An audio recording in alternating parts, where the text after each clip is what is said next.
Yes, we are live now. Hello friends, this is Himanshi and welcome to Let's Learn. Discuss करेंगे पियाजे, Vygotsky and Kohlberg को complete तरीके से। ये पूरी theories मतलब इसके बाद आपको पियाजे, वाइगोस्की, कोहलबर्ग तीनों की थियरीज और उनसे रिलेटेड क्वेश्चंस देखने की, समझने की जरूरत नहीं पड़ेगी। एक कंप्लीट पैकेज रहेगा, मतलब कह सकते हैं कंप्लीट मैराथन सेशन कह सकते हैं आप इसको। पता नहीं कितनी देर चले, हो सकता है वीडियो 1 घंटे का हो, 2 घंटे का हो, बट कोशिश कीजिएगा 1 सिटिंग में इसको खत्म करें। और मुझे लगता है इसके बाद, इस एक पर्टिकुलर एक सिंगल सेशन के बाद इन तीनों थियरीज में ना तो आपकी कंफ्यूजन बचेगी, और ऐसी मैं उम्मीद करती हूँ, मतलब मैं कोशिश भी करूंगी ऐसी, और ना ही आपको किसी और एग्जाम के लिए इसको अलग अलग से पढ़ना पड़े कि आज सीटेट के लिए पढ़ रहे हैं, कल केवीएस के लिए पढ़ेंगे, परसों DT+B के लिए पढ़ेंगे। क्योंकि मेरा कोई ऐसा पर्सनल मोटिव तो है नहीं कि ये वीडियो 6 जगह चलानी है कट पीट के, ठीक। तो ये अगर एक वीडियो आप देख लेते हैं तो आगे तक का आपका रास्ता क्लियर हो जाता है। कोई भी टीचिंग एग्जाम ऐसा नहीं है जहां पियाजे, वाइगोस्की, कोहलबर्ग से मल्टीपल क्वेश्चंस ना आते हों, सिंगल नहीं मल्टीपल क्वेश्चंस।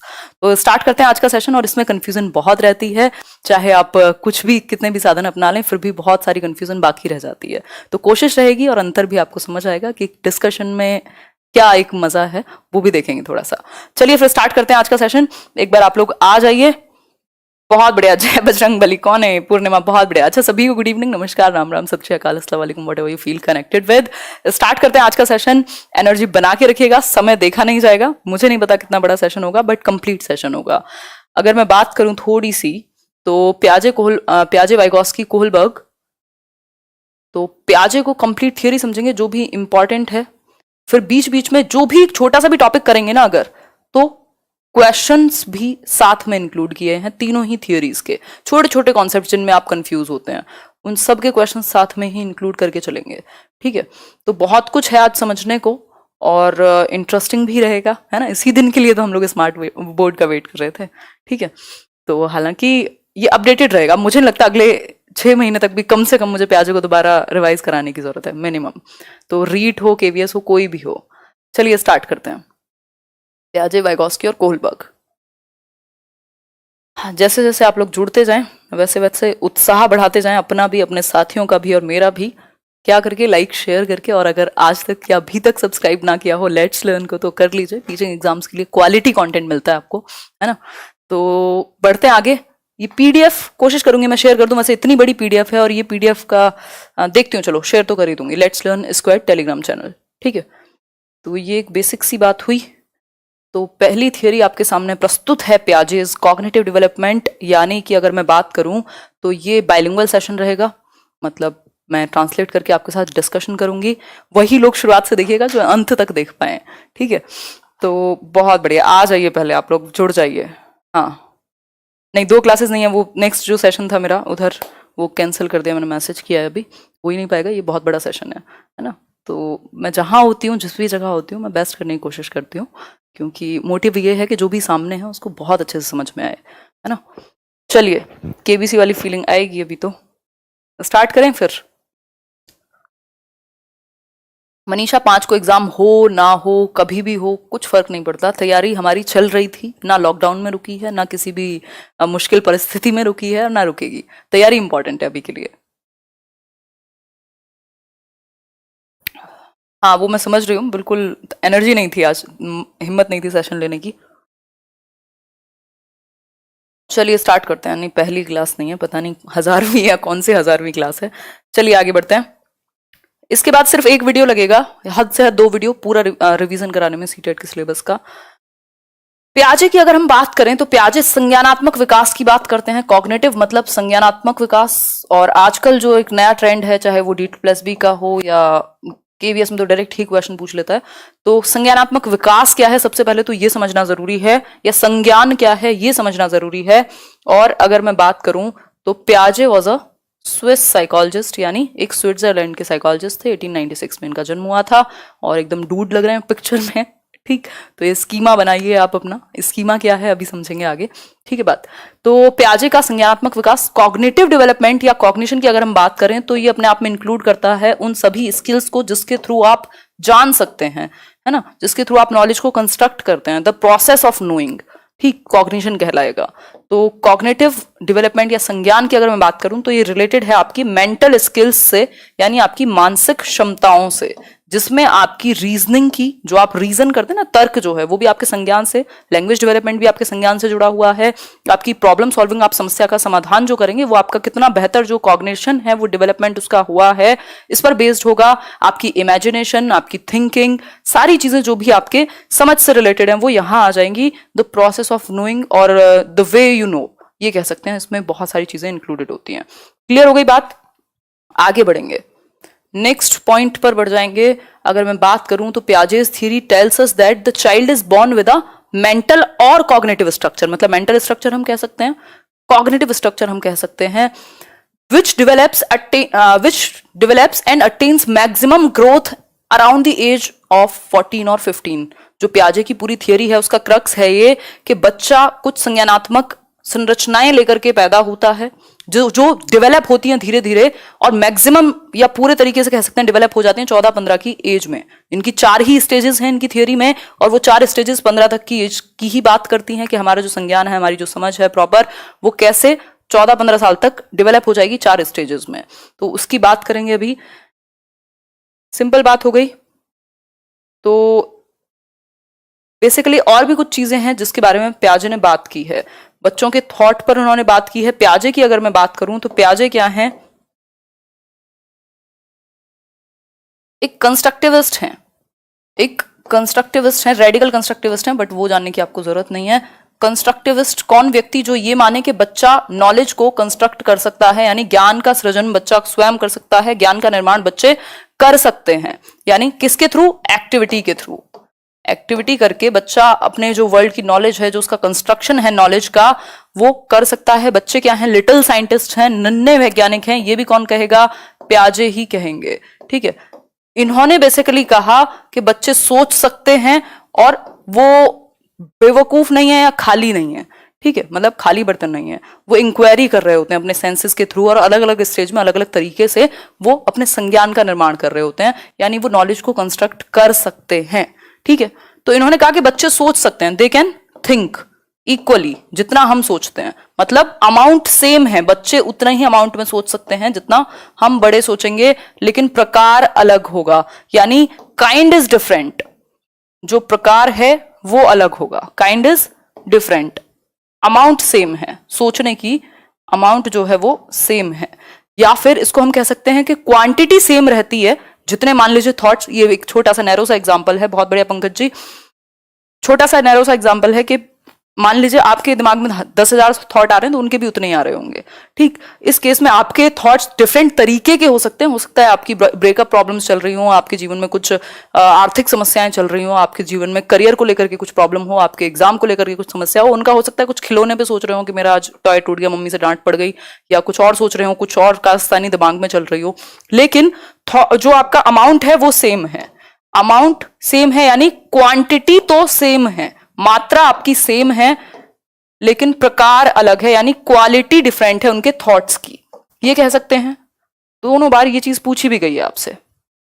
क्लियर हो गई बात? यहां तक की बात बिल्कुल सिंपल हो गई होगी, बताओ एक बार यस और नो। हाँ, ठीक हो गई बात, मतलब बच्चे भी सोच सकते हैं, अमाउंट सेम है, क्वांटिटी सेम है, मात्रा सेम है, प्रकार अलग है। क्लियर बात? सिंपल हो गई बात। एक क्वेश्चन कर लें। क्वेश्चन है आपके सामने, अकॉर्डिंग टू पियाजे children's thinking differs in dash from adults. CTET में 2 बार ये 2 तरीके से पूछा जा चुका है। अगर मैं बात करूं पियाजे के अनुसार बच्चों की थिंकिंग किस चीज में डिफरेंट होती है, देन इन व्हाट, मतलब अकॉर्डिंग टू पियाजे children's thinking differs in dash from adults then in dash. बताइए, अमाउंट में अलग है, साइज में अलग है, काइंड में अलग है, या साइज और टाइप में? 4 ऑप्शंस हैं, इंग्लिश वाले को फाइनल मानिएगा, अगर उधर कुछ मिस्टेक हो हिंदी में तो फटाफट से आंसर कीजिए। बहुत बढ़िया, काइंड एंड अमाउंट। हर्षा, बात तो ठीक लग रही है आपकी। आएंगे अभी मृगांशी, उधर भी आएंगे, पहले समझिए एक बार क्या है। हमने यही समझा था, काइंड में डिफरेंट है देन इन अमाउंट, अमाउंट की बजाय प्रकार में अलग है, सोचते वो भी उतना ही है, हम ये मान सकते हैं। तो सी ऑप्शन हो गया, प्रकार में अलग होती है मात्रा की तुलना में। हिंदी में भी यही बात हो गई। ठीक, आगे बढ़ जाएंगे, तसल्ली से चलेंगे बिल्कुल। चार एलिमेंट्स की बात की है, चार तत्वों की बात की है पियाजे ने। स्टेजेस की बात पर अभी नहीं आए हैं हम, ये 4 फैक्टर्स हैं जिनकी बात वो करते हैं, ये स्टेजेस से अलग हैं। ठीक है बात। अगर मैं बात करूं तो एक है मैचुरेशन, भाई इन पर बेस्ड है जो आपकी इनकी पूरी थ्योरी है, जिन एलिमेंट्स को ये मानते हैं कॉग्निटिव डेवलपमेंट में काम आएंगे। मैचुरेशन यानी परिपक्वता, एक्सपीरियंस यानी जो एक्टिविटी आप करते हैं या अनुभव जो आप लेते हैं, बच्चा होगा, ठीक, एक्टिविटी कह सकते हैं। सोशल इंटरेक्शन यानी सामाजिक अन्योन्य क्रिया या अंतः क्रिया, और फिर है इक्विलिब्रेशन जिसमें आपकी वो पूरी प्रोसेस है अडेप्टेशन की, जिसमें हम पढ़ते हैं एसिमिलेशन, एकोमोडेशन, ये सारी चीजें। ठीक, तो ये कहानी है, नहीं होगी प्रियंका, ये कहानी है मैचुरेशन यानी परिपक्वता। बेसिकली पियाजे कहते हैं कि हेरिडिटी का प्रभाव होगा आपकी संज्ञानात्मक मैच्योरिटी पर, मतलब बच्चा जब तक मैच्योर नहीं होगा आप उसको नहीं सिखा सकते, इसीलिए वो स्टेजेस में सीखता है, क्योंकि स्टेजेस या एज के साथ उसकी समझ बढ़ रही है, एक्टिविटी करने की क्षमता बढ़ रही है।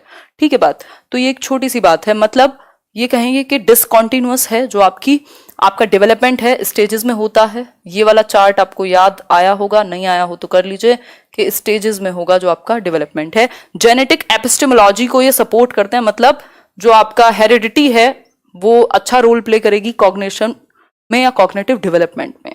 तो जेनेटिक एपिस्टेमोलॉजी है कि बेसिकली कैसे जो ज्ञान का निर्माण है वो होगा। ठीक, सिंपल बात, इंग्लिश कल करेंगे यार, आज जो कर रहे हैं वो करिए पहले, बहुत इंपॉर्टेंट है। ठीक है, एक्सपीरियंस हमने समझ लिया, बच्चा एक्टिविटी करके सीखेगा। तीसरी चीज है सोशल इंटरेक्शन, जिसको हम कई बार गलत समझ लेते हैं कि पियाजे ने तो सोशल इंटरेक्शन के बारे में बात ही नहीं की, लेकिन ऐसा नहीं है। ये चारों प्रोसेस मिलकर के बेसिकली बच्चा फिजिकल एनवायरमेंट से इंटरेक्ट तो करेगा ना, जो भी एनवायरमेंट है आसपास उससे इंटरेक्ट तो करेगा, तो उससे समझ बनेगी। ठीक है, फिर है इक्विलिब्रेशन। इक्विलिब्रेशन मतलब इम्बैलेंस से बैलेंस की तरफ जाना। जो उसकी नॉलेज है वो जब नई चीजें देखेगा तो वो बैलेंस में है कि नहीं है। ठीक है, मतलब कंफ्यूजन टू क्लैरिटी जाना, ये कह सकते हैं। जब ठीक क्लियर बात हो गई यहाँ तक की, एक छोटी सी बात है, इसमें बहुत ज्यादा आपको डीप में भी पढ़ने की जरूरत नहीं है, हालांकि मैंने किसी एक मैराथन सेशन में बहुत डीप में इनको समझाया हुआ है, पर उतना नहीं पूछेगा, लेकिन ये 4 फैक्टर्स आपको पता होने चाहिए, बहुत जगह ये मिलेंगे भी नहीं। अब आपके सामने एक क्वेश्चन है, कोई बात नहीं खुशबू जी, एक क्वेश्चन है आपके सामने, in the context of language development which of the following areas was under estimated by पियाजे।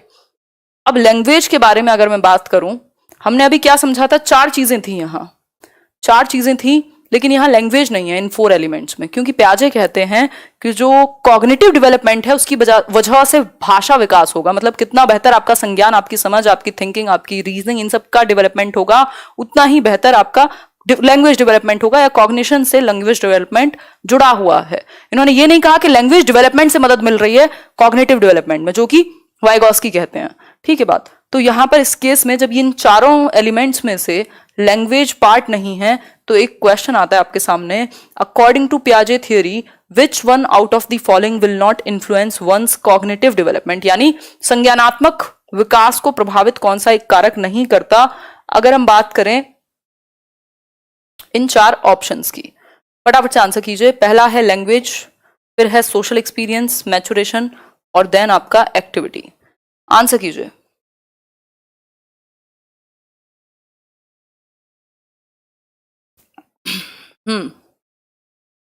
Egocentric speech यहां ऑप्शन में नहीं है, नहीं तो आप कह देते उसको, कोई गलती नहीं थी उसमें, अभी समझेंगे।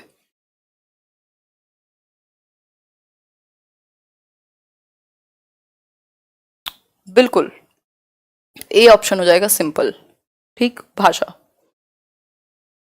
अगर मैं बात करूं तो इससे पहले और 2-3 चीजें जान लेते हैं। पियाजे ने अगर भाषा की मैं बात करूं तो अभी हमने समझा था कि कॉग्निटिव डेवलपमेंट पे उन्होंने क्या कहा है कि जो कॉग्निशन है उसकी जितना बेहतर कॉग्निशन होगा, या कॉग्निशन की वजह से क्या हो रही है, लैंग्वेज का डेवलपमेंट होगा। और अगर इस केस में बात की जाए तो उन्होंने एक स्पीच की बात की है, एक भाषा की बात की है, वो है ईगोसेंट्रिक स्पीच, जो बच्चे में आ जाएगी 2 से 6 वर्ष के बीच में, जो आपका प्री ऑपरेशनल पीरियड है, अभी आगे समझेंगे। ये जो ईगोसेंट्रिक स्पीच है, अहम केंद्रित वाक है, वो कहते हैं कि इसका कोई इस्तेमाल नहीं है, इसका कोई यूज नहीं है कॉग्निटिव डेवलपमेंट में, या it is of no use, मतलब कोई इसका इस्तेमाल नहीं है। ये बस बच्चा सेल्फ सेंटर्ड है, इसीलिए खुद से बातें करता है बोल बोल करके। इसी को वाइगॉस्की ने प्राइवेट स्पीच कहा है, जो हम वाइगॉस्की की थ्योरी में समझेंगे। ठीक हो गई बात, आगे बढ़े, आगे बढ़े। बिल्कुल, एक क्वेश्चन है इसी से संबंधित बात है, इन the context of language development, यानी भाषा विकास के कॉन्टेक्स्ट में इनमें से कौन सी एक चीज है जो अंडर एस्टिमेट की गई पियाजे के द्वारा? बताइए। Heredity, social interaction, egocentric speech, active construction by the child, क्या एक ऑप्शन होगा? भाषा के क्षेत्र में बात हो रही है, इन the context of language development, भाषा विकास के क्षेत्र में कौन सी एक चीज आपकी इंपॉर्टेंट नहीं है या फिर उसको अंडर एस्टिमेट किया गया पियाजे के द्वारा? आंसर कीजिए। प्रदीप जी ब्लॉक होने की इच्छा कर रहे हैं आपकी, कौन सी नेहा को क्या कह रहे हो? आंसर कीजिए, बहुत बड़े अंकिता। आंसर क्या होगा? C option, egocentric speech. Egocentric speech underestimate की गई, इसको इंपॉर्टेंस नहीं दी गई अगर मैं बात करूं लैंग्वेज डेवलपमेंट में। ठीक है, सिंपल बात, आगे बढ़ जाएं। ये हम कर चुके हैं डिस्कस। अब यहाँ पर दो चीजें निकल के आती हैं जहां से ये पूरी कहानी शुरू होती है, जहां से सबसे ज्यादा क्वेश्चन पूछे जाते हैं। वो थोड़ा सा टेक्निकल हो गया, जो हमने अभी समझा है वो बहुत मुश्किल क्वेश्चन बनेगा, तब पूछेगा, नहीं तो जनरली नहीं पूछता। ठीक, अब यहां से अगर मैं बात करूं तो दो चीजें हैं पियाजे की पूरी थियोरी में। एक तो है उनकी स्टेजेस, ये जो 4 स्टेजेस हैं जिनको मैं शॉर्ट फॉर्म में SPCF कह सकती हूँ। एक मिनट रुकिए, जिनका हम एब्रीवेशन बनाएं तो SPCF कहा जा सकता है। SPCF बोले तो sensory motor, pre operational, concrete operational and formal operational. ये 4 स्टेजेस हैं, जिन 4 स्टेजेस को गो थ्रू करके बच्चे का कॉग्निटिव डेवलपमेंट यानी उसके संज्ञान का विकास होगा, उसकी टोटल जो समझ है उसका विकास होगा, जिसके थ्रू वो जानेगा चीजें, नॉलेज का निर्माण करेगा। इन 4 स्टेजेस में लेवल बढ़ता जाएगा और उसका जो संज्ञान का स्तर है वो भी बढ़ता जाएगा। ठीक है, अगर मैं बात करूं नेक्स्ट पॉइंट की तो ये है कॉग्निटिव प्रोसेसेस। कॉग्निटिव प्रोसेसेस हैं, कुछ प्रोसेस भी तो है ना इन स्टेजेस में, जो प्रोसेस यूज होती हैं या जनरली जो प्रक्रियाएं हैं जो मदद करती हैं संज्ञानात्मक विकास में, या एलिमेंट्स भी हैं इसके, ये कह सकते हैं। क्या हैं वो अगर मैं बात करूं तो कई सारे हैं, आपने हमेशा से सुना ही है, बहुत सारी कंफ्यूजन भी रहती है, चाहे वो स्कीमा हो, चाहे वो आपका एसिमिलेशन हो, एकोमोडेशन हो, एडेप्टेशन हो, ऑर्गेनाइजेशन हो, ये जितनी भी चीजें हैं वो सब कॉग्निटिव प्रोसेसेस हैं। अगर मैं बात करूं इक्विलिब्रेशन की तो इक्विलिब्रेशन है कंफ्यूजन टू क्लैरिटी जाना, यानी कॉन्फ्लिक्ट टू क्लैरिटी जाना। जो आपके दिमाग में है, जो बाहर है, वो दोनों बैलेंस में है तो आप इक्विलिब्रेशन में हैं।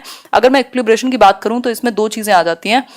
एक है आपका अडेप्टेशन की प्रोसेस, जिसमें ये पूरा आपका एसिमिलेशन और एकोमोडेशन आ जाएगा, और दूसरा है आपका ऑर्गेनाइजेशन, जिसका अपना कोई बहुत ज्यादा यूज नहीं है, बस वो स्कीमा को ऑर्गेनाइज फॉर्म में बनाए रखने का काम करेगा। अब इन सब चीजों को समझते हैं थोड़ा सा एक एक करके। ठीक है, समझिए एक बार। पियाजे नहीं होता तो हम वही डंडे से बच्चों को डील कर रहे होते शायद। देखिए एक बार, ये लैंग्वेज में भी पूछा जाता है हालांकि। आइए अब एसिमिलेशन समझते हैं। एसिमिलेशन, एकोमोडेशन, ये जो पूरी प्रोसेस है ये अडेप्टेशन की प्रोसेस है। ठीक है बात, इससे पहले स्कीमा समझ लीजिए। स्कीमा हिंदी में भी स्कीमा ही कहेंगे। अगर मैं बात करूं तो ये मेंटल स्ट्रक्चर्स हैं हमारे कुछ, मेंटल स्ट्रक्चर्स हैं हमारे कुछ, इसको क्या हो गया,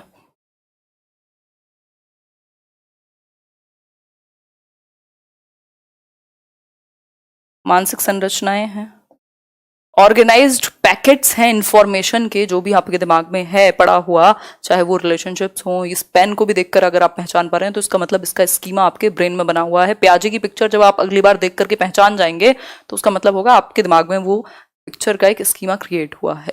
ठीक है, तो हम बेसिकली जिन चीजों को रिकॉग्नाइज कर पाते हैं इन स्ट्रक्चर्स की वजह से, ये जो स्टोर्ड नॉलेज है एक ऑर्गेनाइज्ड फॉर्म में, इसकी वजह से हम क्या कर पाते हैं, रिकॉग्नाइज कर पाते हैं, चीजों को समझ पाते हैं, देख पाते हैं। ठीक है, तो ये मेंटल स्ट्रक्चर्स हैं, पैकेट्स ऑफ इंफॉर्मेशन है, रूम्स ऑफ इंफॉर्मेशन है, जिनमें आपकी एग्जिस्टिंग नॉलेज को एक प्रॉपर तरीके से स्टोर किया गया है।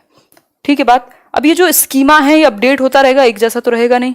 अब ये अपडेट कुछ प्रोसेसेस हैं जिनके थ्रू होगा, जो अडेप्टेशन की प्रोसेस कहलाती है कंप्लीट, जिसमें ये एसिमिलेशन और एकोमोडेशन है। सिंपल आपसे पूछ लेगा तो आपको पता है एसिमिलेशन एंड एकोमोडेशन।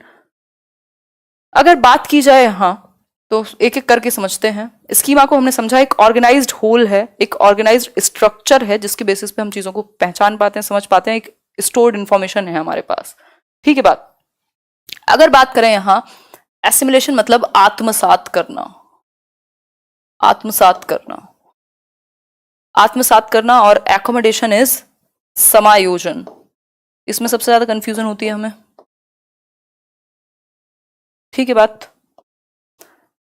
अगर बात की जाए एसिमिलेशन मतलब आपकी जो प्रीवियस नॉलेज है आप उसमें कुछ ऐड कर रहे हैं, ठीक, ऐड किया, सिंपल आपने न्यू इंफॉर्मेशन को ऐड किया, एसिमिलेशन। जो ऑलरेडी प्रीवियस आपका एग्जिस्टिंग स्कीमा है उसमें, ठीक, यानी आपको बर्ड का पता था, आपने कोई और बर्ड देखी और आपने देखा कि हाँ ये भी, ये ईगल है, ये भी बर्ड्स में ही आ जाएगा, तो आपने उस कैटेगरी में ऐड कर लिया, ठीक है बात। लेकिन अगर मैं बात एकोमोडेशन की करूं तो कई बार आपको जो ये स्कीमा है जो प्रीवियसली बना हुआ है उसको मॉडिफाई करना पड़ता है, उसको एडजस्ट करना पड़ता है, उसको नए तरीके से बनाना पड़ेगा। कैसे? मान लीजिए आपको कैट का तो पता था, लेकिन आपने, ये बहुत ही रेट्रो एग्जांपल है, कैट आपको पता था, आपने कैट देखी, 2-3 कैट्स देखी, बिल्लियां, और आपने कहा ये भी कैट है, ये भी कैट है, ये भी कैट है, ठीक है, ये ब्लैक कलर की कैट है, ये ऐसी कैट है, ये आपने एसिमुलेट किया हुआ था। लेकिन आपने एक दिन डॉग को देखा और आपने कहा ये बड़ी सी कैट है, ये बड़ी सी कैट है क्योंकि इसके भी 4 पैर हैं, एक पूंछ है ना। अब इस केस में क्या हुआ, आपने कहा ये डॉग है एसिमिलेशन के बेसिस पे, लेकिन मतलब कैट है, लेकिन किसी ने कहा नहीं ये डॉग है, ये डिफरेंट होता है, इसकी आवाज अलग होती है ना, या उसने भौंकना शुरू किया तो आप एकदम डिसइक्विलिब्रियम में चले गए कि यार ये तो कैट तो ऐसे नहीं करती थी, ठीक। तो उस केस में आपको ठीक करना पड़ेगा, अपनी जो प्रीवियस नॉलेज है उसमें बदलाव करना पड़ेगा, ठीक, मतलब मॉडिफिकेशन करना पड़ेगा, मॉडिफाई करना पड़ेगा, मैनिपुलेट करना पड़ेगा, एडजस्ट करना पड़ेगा, ठीक है। जिनको इसको समझने में बहुत दिक्कत होती है, सिंपल तरीके से याद रख सकते हो। यदि आपको ऐड करना है इंफॉर्मेशन में, ऑलरेडी एग्जिस्टिंग स्कीम में कुछ न्यू इंफॉर्मेशन को ऐड करना है, सिंपल एसिमिलेशन, यानी आपने आत्मसात कर लिया। समायोजन में एडजस्टमेंट होगा, परिवर्तन होगा, चेंज होगा, मॉडिफिकेशन होगा, है ना। अगर वर्ड लिखा हो मॉडिफिकेशन, एडजस्टमेंट, मैनिपुलेशन, ये सारी जितनी भी चीजें हैं वो एकोमोडेशन में आती हैं। वहां आप सिर्फ ऐड कर ले रहे हैं आसानी से, वहां कॉन्फ्लिक्ट क्रिएट नहीं होगा, ठीक है बात। क्लियर हो गई यहां तक की बात। अगर बात की जाए इक्विलिब्रेशन की, जब आप किसी चीज को ऐड कर लेते हैं, जैसा कि आपने कैट के केस में किया, आपने एक दूसरे तरह की कैट देखी और आपने उसको इंक्लूड कर लिया, आपने कहा ठीक है, आपने एक और नई कैट देखी, मतलब एक बिल्ली को देखा, आपने कहा कैट है, तो मतलब आप इक्विलिब्रियम में हैं। इक्विलिब्रियम में मतलब बैलेंस में है, संतुलन में है। क्यों है संतुलन में? क्योंकि जो आपके दिमाग में है और जो आपने बाहर देखा दोनों बराबर की स्थिति में है, यानी बैलेंस में है, एक संतुलन बना हुआ है दोनों में। लेकिन आपके सामने एक नई सिचुएशन आई, आपके सामने एक डॉग आया, एक कुत्ता आया और उसने भौंकना शुरू किया और आप समझ नहीं पाए, या किसी ने आपको कहा कि ये कैट नहीं है, तुम इसको कैट मत समझो, ये डॉग है।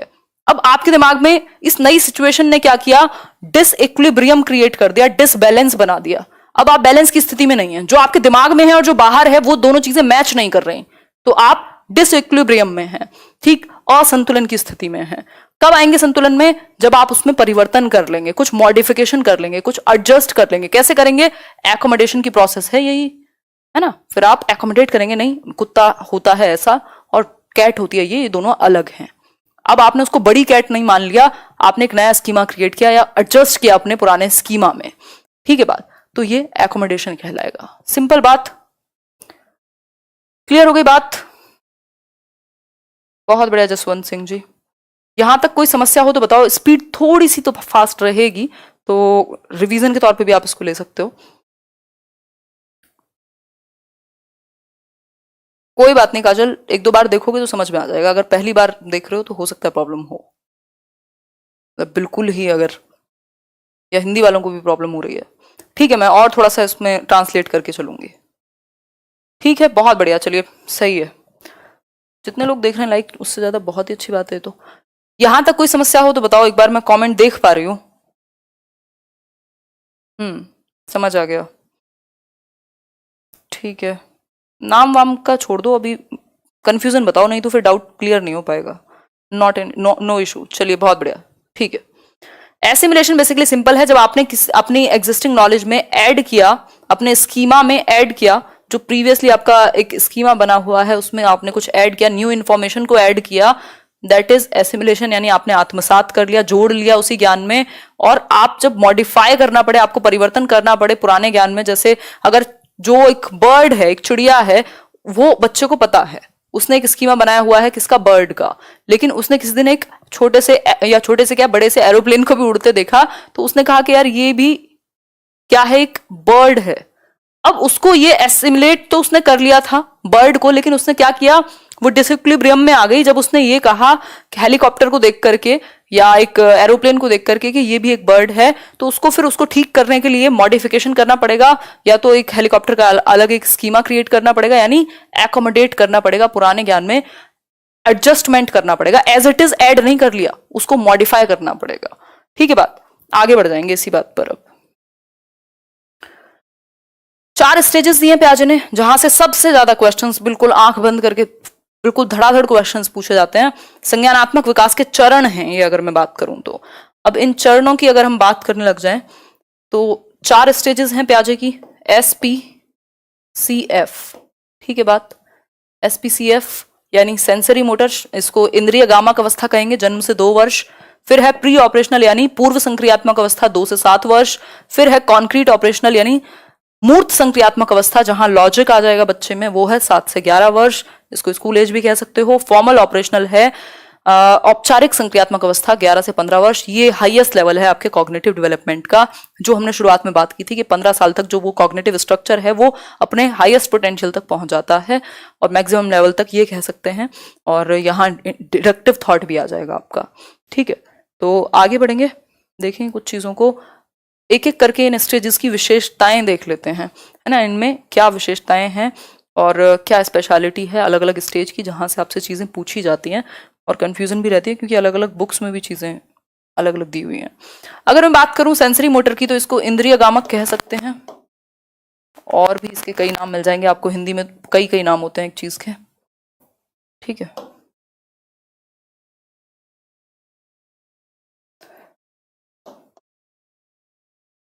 इंद्रिय गामक क्यों कह रहे हैं, ये इंद्रिय का इस्तेमाल क्यों कर रहे हैं, सेंसेस का इस्तेमाल कर रहे हैं ना, सेंसरी मोटर, सेंसेस और मोटर एक्टिविटीज, मतलब अपने सेंसेस टच फील सी ये सब देख करके वो, और मोटर एक्टिविटीज, चलेगा फिरेगा, कुछ करेगा, ग्रास्प करेगा, किसी चीज को पकड़ेगा, पूरा वो अपने आप में साइंटिस्ट बना हुआ है बच्चा। और इस केस में सेंसरी मोटर में बच्चा सेंसेस से सीखेगा। एक चीज पूछी जाती है कि वो कौन सी स्टेज है जब बच्चा अपनी आंखों से, हाथों से, कानों से एक्टिविटीज करके सोचता है। मतलब हम सोचते तो मन में है ना, ऐसे दिमाग में सोच लिया, आपको कुछ भी सोचना था, लेकिन बच्चा कैसे सोचेगा, किसी चीज को टच करके, फील करके, आंखों से देख करके, कुछ करके एक्टिविटी। तो ये स्टेज कौन सी हुई, सेंसरी मोटर। मैं इसको कहती हूँ जनरली कि senses are teachers in this particular stage, मतलब कि जो आपकी इंद्रियां हैं वही आपके लिए आपके टीचर्स का काम कर रही हैं इस स्टेज में, क्योंकि बच्चा जो अपनी दुनिया की समझ है वो कैसे बनाएगा, जन्म से 2 वर्ष में चीजों को टच करेगा, फील करेगा, कहीं हाथ में कुछ गर्म लगेगा तो उससे दूर हटेगा। मतलब क्या हुआ कि वो अपनी समझ बना रहा है अपनी इंद्रियों का इस्तेमाल करके। ठीक हो गई बात यहां तक की, क्लियर है बात। तो ये बात हुई सेंसेस की। सेंस बेस्ड एक्शंस होंगे, मोटर एक्टिविटीज करेगा। अभी आप ऐसा, मतलब वो आप लोग फ्लाइंग बीस देखते ही हैं, मैं एग्जांपल्स भी देती हूँ कई बार। तो उनकी बेटी ने फोन तोड़ दिया, क्या किया, वो जो 2 इयर्स का एक बच्चा है, अगर उसको हर चीज, उसको नीचे, आपके घर में भी ऐसे बच्चे होंगे या छोटे जब होते हैं हम, हर चीज फेंक के देखनी है कि होगा क्या। ये लिटिल साइंटिस्ट बना हुआ है, वो कुछ ना कुछ एक्टिविटी करेगा, उसको टच फील और ये सारी सेंसेस के थ्रू वो काम करके वो अपनी एक समझ बनाता है। ठीक, तो ये क्या है, सेंसेस का यूज करके अपनी समझ बना रहे हैं बच्चे, क्यूरियस हैं कि अच्छा क्या होगा। ठीक, आपने भी कुछ कुछ चीजें खराब की होंगी बचपन में। क्लियर हो गई बात, बिल्कुल। इसके अलावा अगर मैं बात करूं तो एक चीज आती है जो बहुत ही कॉमन और बहुत ही इंपॉर्टेंट है, ऑब्जेक्ट परमानेंस। ऑब्जेक्ट परमानेंस यहां आ जाती है, आप लोग कंफ्यूजन में ना रहिएगा। ठीक, ऑब्जेक्ट परमानेंस यानी वस्तु स्थायित्व। वस्तु स्थायित्व मतलब वस्तु स्थायी हो गई। मान लीजिए इस पेन से बच्चा खेल रहा था 9 महीने से पहले, उसके बाद धीरे धीरे डेवलप होगा ये, लेकिन इस स्टेज में आ जाएगा। ठीक है, तो वस्तु स्थायी होती चली जाएगी। पहले वो इससे खेलता है, आप इसको ले गए, बच्चा नहीं रोएगा, ठीक है कोई बात नहीं, लेकिन जैसे ही जो मेमोरी है, जो स्मृति है उसके दिमाग में वो डेवलप हो रही है, तो इस चीज के लिए वो बाद में रोएगा, खेलेगा, या आपने छिपाया है तो उसको ढूंढने का प्रयास करेगा। ठीक, तो मतलब वस्तु स्थायी हो गई है क्योंकि दिमाग में मेमोरी डेवलप हो रही है। तो ये हुआ क्या, ऑब्जेक्ट परमानेंस। ऑब्जेक्ट परमानेंट हो गया। अब out of sight out of mind नहीं होगा। आउट ऑफ साइट मतलब अब से पहले क्या होता था, जो आंखों के सामने है वो तो एग्जिस्ट करता है, उसका तो अस्तित्व है, लेकिन जो आपने हटा लिया उसको वो याद नहीं रखेगा। लेकिन अब अगर आप सामने से भी लगे तब भी वो उसके लिए रो सकता है, या उसके दिमाग में उसकी एक जो परमानेंट मेमोरी है वो बन गई है एक तरीके से। क्लियर हो गई बात? हाँ है, बिल्कुल है। चलिए, पानी बहुत है यहाँ, ठीक है। क्लियर हो गई बात?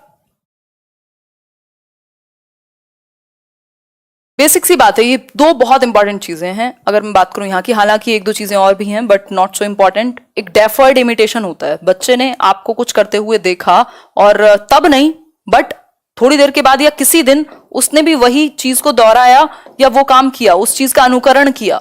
मतलब अब उसने, इसको कहते हैं स्थगित अनुकरण। तभी के तभी नहीं, पापा को शेव करते हुए देखा तो वो भी किसी दिन शेव करने में लगा हुआ है क्योंकि उसने देखा था। तो ये चीज भी उसके अंदर आ जाती है, डेफर्ड इमिटेशन कहते हैं इसको। क्लियर हो गई बात? बिल्कुल। बहुत सारे रिफ्लेक्सेस खत्म हो जाते हैं, कुछ रिफ्लेक्सेस रह जाते हैं, जैसे पलकों का झपकना हमेशा रहेगा। बहुत सारे रिफ्लेक्स एक्शंस होते हैं स्टेज में, इस स्टेज में धीरे धीरे जाके खत्म हो जाते हैं, ठीक है। जैसे वो रूटिंग रिफ्लेक्स होता है वो खत्म हो जाता है। रूटिंग रिफ्लेक्स क्या होता है? ऐसे टच करोगे तो बच्चा ऐसे करेगा, ठीक। ये बेसिक बात है। रिफ्लेक्स एक्शंस होते हैं जो अनैच्छिक क्रियाएं बोलते हैं आई थिंक, जिन पर हमारा कंट्रोल नहीं है, ऑटोमेटिक होती हैं, जैसे आपका हार्ट बीट, ठीक। आगे बढ़ जाएंगे, नेक्स्ट स्टेज पर चलेंगे तो यहां सेंसेस से सीखेगा बच्चा। नेक्स्ट स्टेज है प्री ऑपरेशनल। प्री ऑपरेशनल का मतलब है पूर्व संक्रियात्मक। पूर्व संक्रियात्मक मतलब लॉजिक आने से पहले।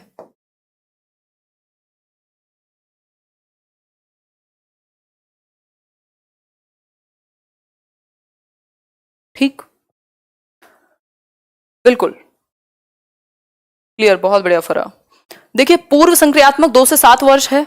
अब धीरे धीरे धीरे धीरे बच्चे में बाकी चीजें भी डेवलप होंगी क्योंकि उसका कॉग्निटिव लेवल बढ़ रहा है ना, वो पीछे थोड़ी जा रहा है, उसकी समझ बढ़ रही है, ठीक। एक्टिविटीज कर करके वो सीख रहा होगा। लिटिल साइंटिस्ट ऐसी थोड़ी कहा है प्याजे ने। तो पूर्व संक्रियात्मक की अगर मैं बात करूं तो इसमें एक चीज आती है भयंकर तरीके से, वो है ईगो सेंट्रिक स्पीच। जो लैंग्वेज के टर्म में अगर हम बात करें, ईगो सेंट्रिक स्पीच, ठीक। ईगो सेंट्रिक स्पीच है कि बच्चा ईगो सेंट्रिक होता है, या स्पीच भी हटा दो तो आप कह सकते हो कि ईगो सेंट्रिसिज्म है, ठीक। ईगो सेंट्रिक स्पीच तो है ही, मतलब ईगो सेंट्रिक है तो ऑब्वियसली स्पीच भी ईगो सेंट्रिक ही होगी। ईगो सेंट्रिक क्या होता है? अहम केंद्रित कह सकते हैं इसको हम, अहम केंद्रित कह सकते हैं, मतलब सेल्फ सेंटर्ड कह सकते हैं एक तरीके से, या ये कह सकते हैं कि वो खुद को सेंटर मानेगा अपने वर्ल्ड का। वो सोचेगा जैसा मैं फील करता हूं वैसा ही सब फील करते हैं, जो चीज मेरी फेवरेट है वो सबकी फेवरेट है ना। और वो वर्ल्ड का सेंटर है, ऐसा कह सकते हैं, वो अपनी दुनिया का एकदम केंद्र है, ये कह सकते हैं, ठीक। तो इस केस में वो मतलब दूसरे का पर्सपेक्टिव नहीं समझ पाएगा, ये कह सकते हैं। और वैसे भी इतना छोटा बच्चा है, कहाँ से बात आ गई, लेकिन फिर भी हम कह सकते हैं कि जो परिपेक्ष है दूसरे का, या जो नजरिया जिसको हम कह रहे हैं, या वो हर चीज को खुद से फील करके देखेगा। मतलब अगर उसका मन है खेलने का, या उसे चॉकलेट पसंद है, तो पापा का कैसा भी मूड है, उसको चॉकलेट पसंद है तो उसे लगेगा इनको भी यही काम पसंद होगा जो मैं करता हूं अभी, ठीक। तो बेसिकली वो हर चीज को खुद को हर चीज के सेंटर में रखेगा, केंद्र में रखेगा। तो ईगो सेंट्रिक है, यानी सेल्फ सेंटर्ड है, ये कह सकते हैं। स्व केंद्रित भी कह देते हैं इसको, सेल्फ सेंटर्ड है, ठीक है। बात सिंपल बात, शेयर नहीं करना चाहेगा चीजों को, एग्जैक्टली बहुत बढ़िया, सही है प्रिया। हाँ प्रदीप, बिल्कुल सही बोल रहे हो। जो पिछले वाली स्टेज है वहां एक और चीज आती है, गोल डायरेक्टेड बिहेवियर, जिसको मिस कर दिया मैंने। गोल डायरेक्टेड बिहेवियर होता है लक्ष्य निर्देशित व्यवहार, कि बच्चे ने कोई चीज रखी देख ली तो वो वहां तक उसको लक्ष्य बना करके जाएगा। ये पिछली स्टेज का एक गुण है, तो ये आप सुन करके याद रखेंगे या नोट्स में ऐड कर लीजिएगा अपने, ठीक है। बात तो ये एक छोटी सी बात हो गई। यहां इंट्यूटिव रीजनिंग है, यहां बच्चा प्रॉपर लॉजिकल रीजनिंग नहीं दे सकता, इंट्यूशन के आधार पर काम करेगा। मतलब लॉजिक नहीं आया अभी, रीजनिंग नहीं आई अभी, इंट्यूशन है, या इंट्यूटिव रीजनिंग जिसको ट्रांसडक्टिव भी कह देते हैं। मतलब उसको लगता है बहुत सारी चीजों का कि ये चीज मुझे पता है। या फिर अगर मैं बात कहूं जैसे ट्रांसडक्टिव रीजनिंग की बात करूं, तो ट्रांसडक्टिव रीजनिंग में होता है कि वो टेढ़े मेढ़े लॉजिक देगा जो लॉजिकल नहीं है अपने आप में, है ना। जैसे उसको लगता है कि भाई जो चंद्रमा है, जो मून है, वो क्या है, एक गोल है, और जो मेरी बॉल है वो भी गोल ही है, इसलिए जो मेरी बॉल है वो चंद्रमा है तो मेरी बॉल है, जो मून है वो बॉल की तरह है। इस तरीके की चीजें वो अपने आप रिलेशन बनाने की कोशिश करता है, ठीक है। बात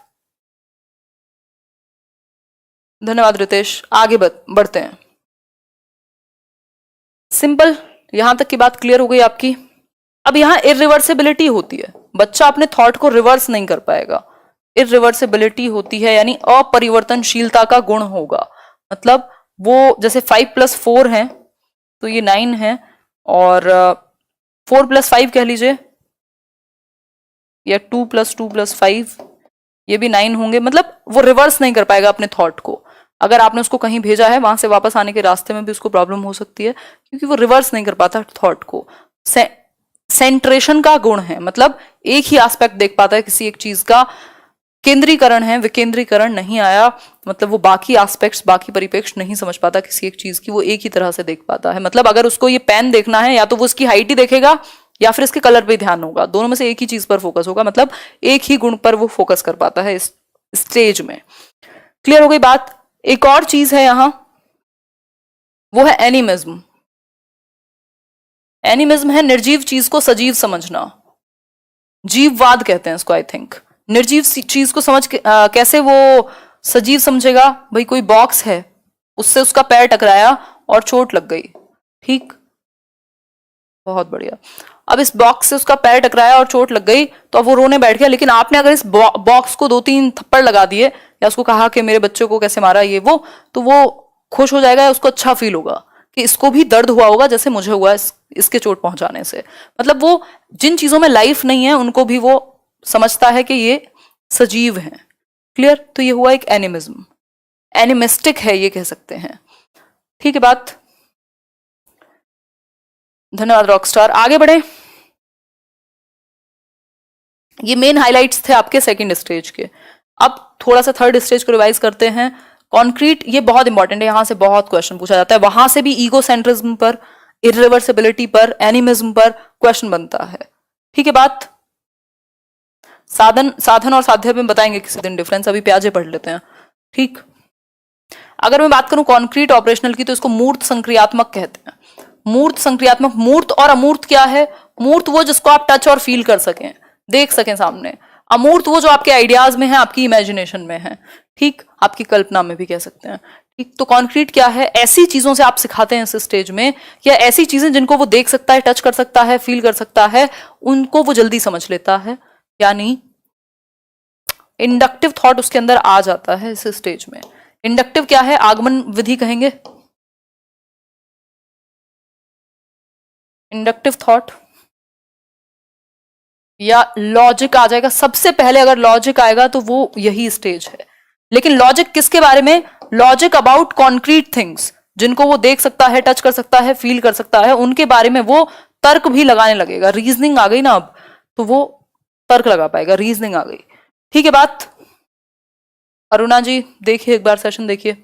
तो यहां तक की बात, 3 चीजें आती हैं यहां जो बहुत इंपॉर्टेंट है। CCS, ये चौधरी चरण सिंह यूनिवर्सिटी नहीं है, इनका अपना मीनिंग है। कंजर्वेशन, क्लासिफिकेशन, सीरिएशन, बहुत इंपॉर्टेंट है, बहुत बार पूछी जाती है आपसे। ठीक है बात। हेलो नम्रता, क्लियर हो गई बात। अगर मैं बात करूं ये CCS की, तो इन तीनों को समझते हैं आप, और ये इनको समझना थोड़ा सा इंपॉर्टेंट है। देखते हैं एक बार। कंजर्वेशन है यानी संरक्षण कहते हैं इसको। प्याजे ने एक्सपेरिमेंट भी किया था अपने बच्चों पर ही। ठीक, उन्होंने कुछ 2-3 ट्यूब्स दी थी, ठीक, जो एक की लंबाई ज्यादा थी, एक की चौड़ाई ज्यादा थी, इस तरीके से। संरक्षण क्या है? कंजर्वेशन है कि अब रिवर्सिबल थॉट आ गया बच्चे में, रिवर्सिबिलिटी आ गई। अब वो थॉट को पलट करके देख सकता है, पलटावी का गुण आ गया, रिवर्सिबल थिंकिंग आ गई। मतलब अब उसे ये पता है कि शेप और साइज चेंज होने पर क्वांटिटी सेम रहती है। मतलब अगर आपने इन बॉल्स को जोड़ करके एक अलग सा साइज और शेप बना दिया, तो इसका मतलब ये नहीं कि इनकी क्वांटिटी चेंज हो गई है। ये बॉल अगर 8 थी तो अब 8 ही होंगी, 5 थी तो 5 ही रहेंगी। तो अगर आप शेप और साइज को चेंज कर दें तो क्वांटिटी सेम ही रहती है। आशु बहुत बढ़िया। तो ये आप एग्जाम्पल देख रहे हैं। मतलब अब उसे पता है, अगर आप उसे एक बड़ी चॉकलेट दे रहे हैं और आप उसको कई सारे उसके छोटे छोटे टुकड़े दे रहे हैं, आधे टुकड़े दे रहे हैं, तो अब वो बड़ी चॉकलेट को समझने लगेगा। मतलब बहुत बढ़िया पूनम जी। अगर मैं बात करूं तो उसको पता है कि 1 लीटर पानी है अगर, तो आप उसको बॉटल में डाल दीजिए, आप उसको एक बड़े से टब में डाल दीजिए, आप उसको किसी बाल्टी में डाल दीजिए, वो 1 लीटर ही रहेगा। अब वो बाहर से शेप देख करके, साइज देख करके वॉल्यूम का पता उसको लग जाए, मतलब कंफ्यूज नहीं होगा वॉल्यूम में, या ये नहीं मानेगा जो चीज बड़ी दिख रही है वो बड़ी है, मतलब डिसेंट्रेशन आ गया। अब वो बाकी एस्पेक्ट भी देखेगा, अब सिर्फ एक चीज के आधार पर वो जज नहीं करेगा। मतलब हम कह सकते हैं कि जैसे कहते हैं ना कई बार बच्चों को कि वो 10 रुपए का नोट उनको एक सिंगल लगेगा इस उम्र से पहले, 7 से 11 वर्ष से पहले। और अगर 5 साल का बच्चा है, 3 साल का बच्चा है, तो उसको लगेगा यार ये एक नोट मतलब कम है। अगर 5 सिक्के दे दिए 2-2 के या एक के भी, तो उसको लगेगा ये ज्यादा है। इसका मतलब क्या है, कंजर्वेशन नहीं आया। अगर कंजर्वेशन आ जाएगा तो उसको पता है, फिर आप उसको ऐसे बेवकूफ नहीं बना सकते। ठीक, क्लियर हो गई बात यहां तक की?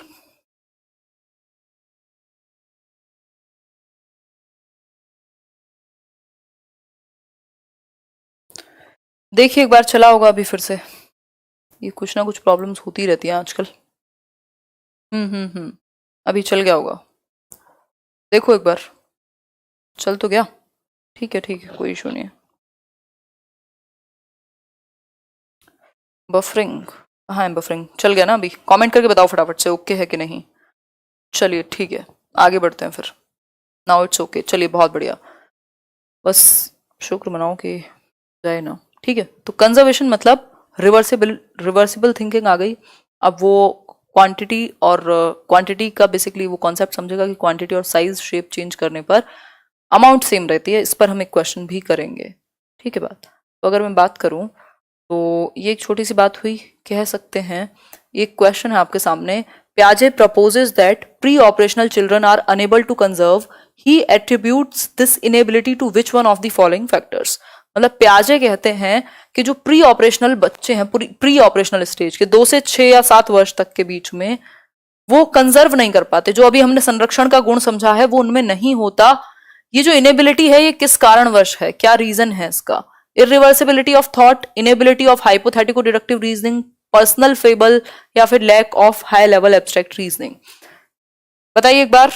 डिसेंट्रेशन को भी करेंगे एक्सप्लेन, पहले आंसर कीजिए एक बार फटाफट से। बहुत बढ़िया, ओके है। वॉइस और पिक्चर्स अलग अलग हैं, क्या कर सकते हैं अब तो। सिंपल है, इरिवर्सिबिलिटी ऑफ थॉट। वो अपने विचार को आगे पीछे नहीं कर पा रहा, रिवर्स नहीं कर पाता अपने थॉट को, सिर्फ एक ही एस्पेक्ट देखेगा। अगर किसी चीज को कलर के बेसिस पे देखता है तो वो कलर के बेसिस पे ही देखेगा, उसके दूसरे एस्पेक्ट भूल जाएगा कि उसकी शेप कैसी है, साइज कैसी है, कैसा है। उसको हम डिसेंट्रेशन कहते हैं। ठीक है बात, तो ये एक छोटी सी बात हुई यहाँ। मतलब कंजर्वेशन क्या है कि आपने मान लीजिए सेम 2 तरह के ग्लास थे, मतलब एक जैसे ग्लास थे दोनों।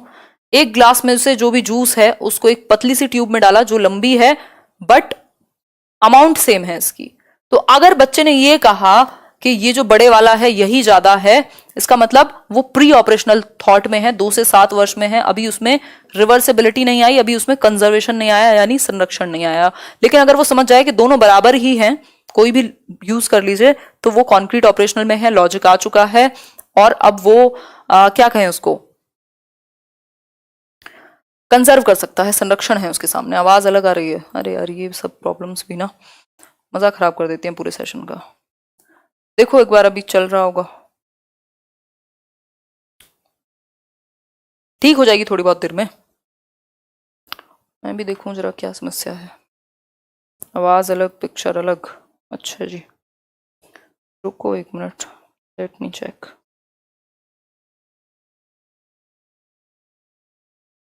ठीक चल रहा है, कोई दिक्कत नहीं है यहाँ तो, ठीक है। चलिए फिर बढ़ते हैं आगे। मेरा बर्थडे है, रिजवान हैप्पी बर्थडे, और जिनका भी है, और जितने लोग भी अब कहेंगे जिनका नहीं भी है उनको भी। ठीक है, आगे बढ़ते हैं।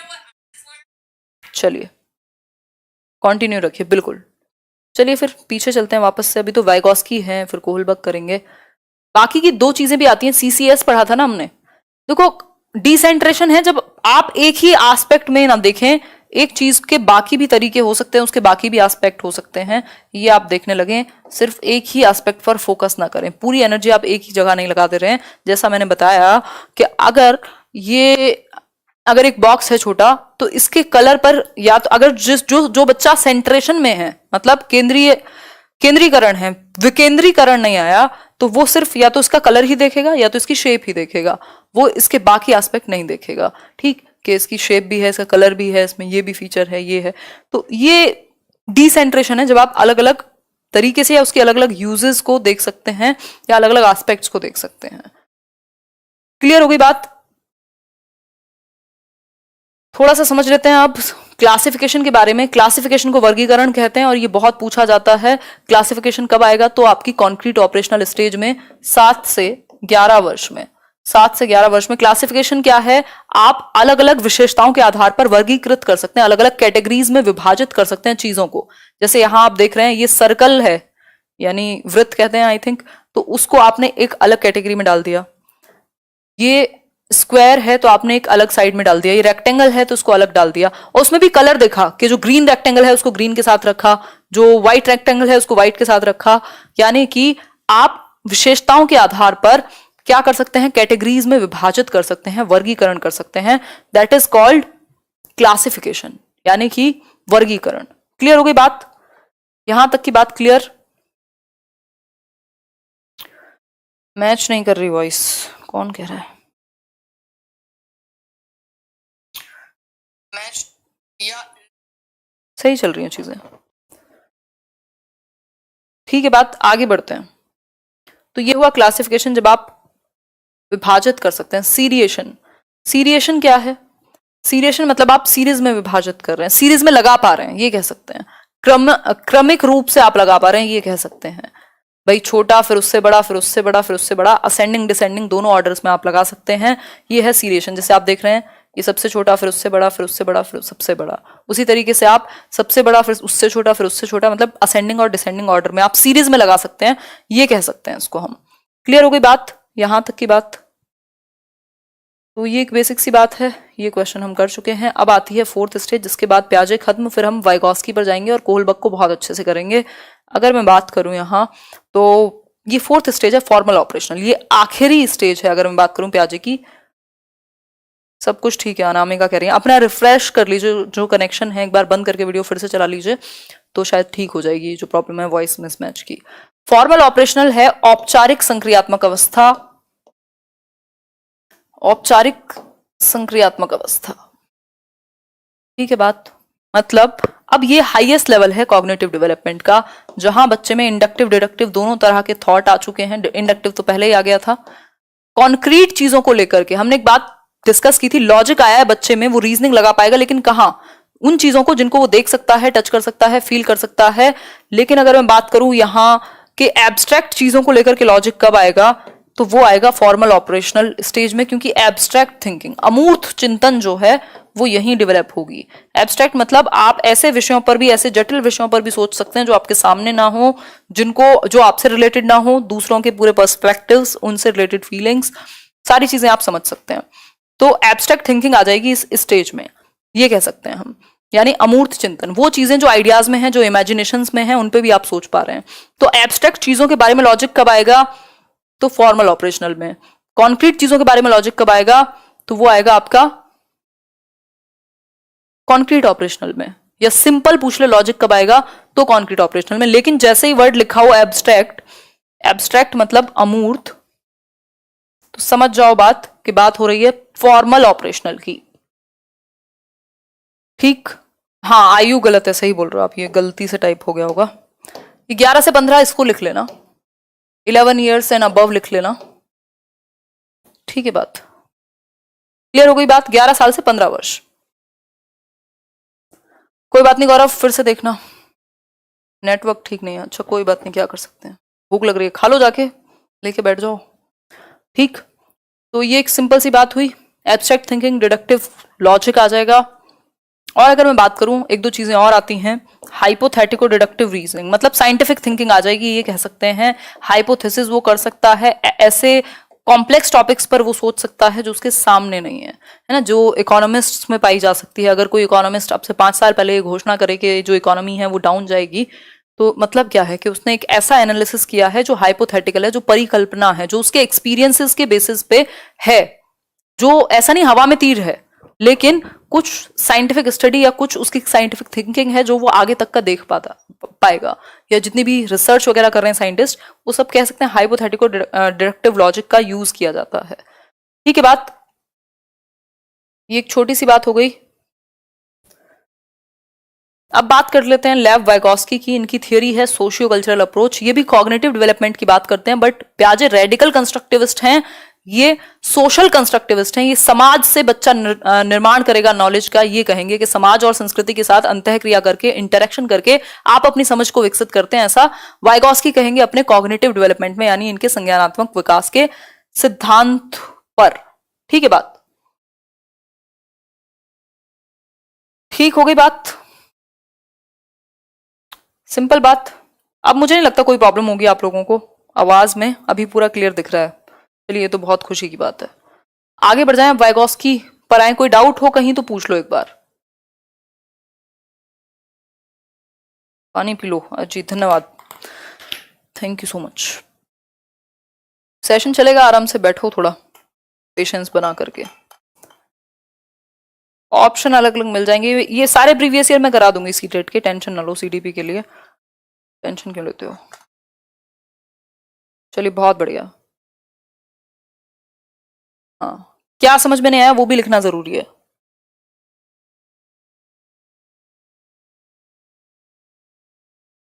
हाँ, धमाकेदार रहेगा बिल्कुल रिवीजन, धन्यवाद। गोल ओरिएंटेड कौन सी स्टेज में आएगा? गोल डायरेक्टेड बिहेवियर जन्म से 2 वर्ष।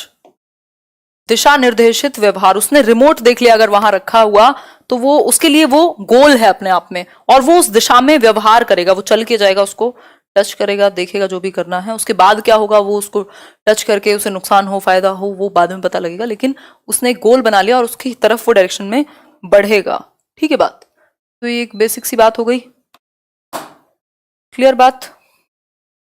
आगे बढ़ेंगे। अब रिवीजन में पूछ लेना अगर कोई भी डाउट हो, मतलब लास्ट में पूछना, फिर मैं एक बार और बता दूंगी। अगर मैं बात करूं वाइगोस्की की, तो वाइगोस्की का सोशियो कल्चरल अप्रोच कहा जाता है। इनका भी संज्ञानात्मक विकास का ही सिद्धांत है, लेकिन इनकी थियोरी को सोशियो,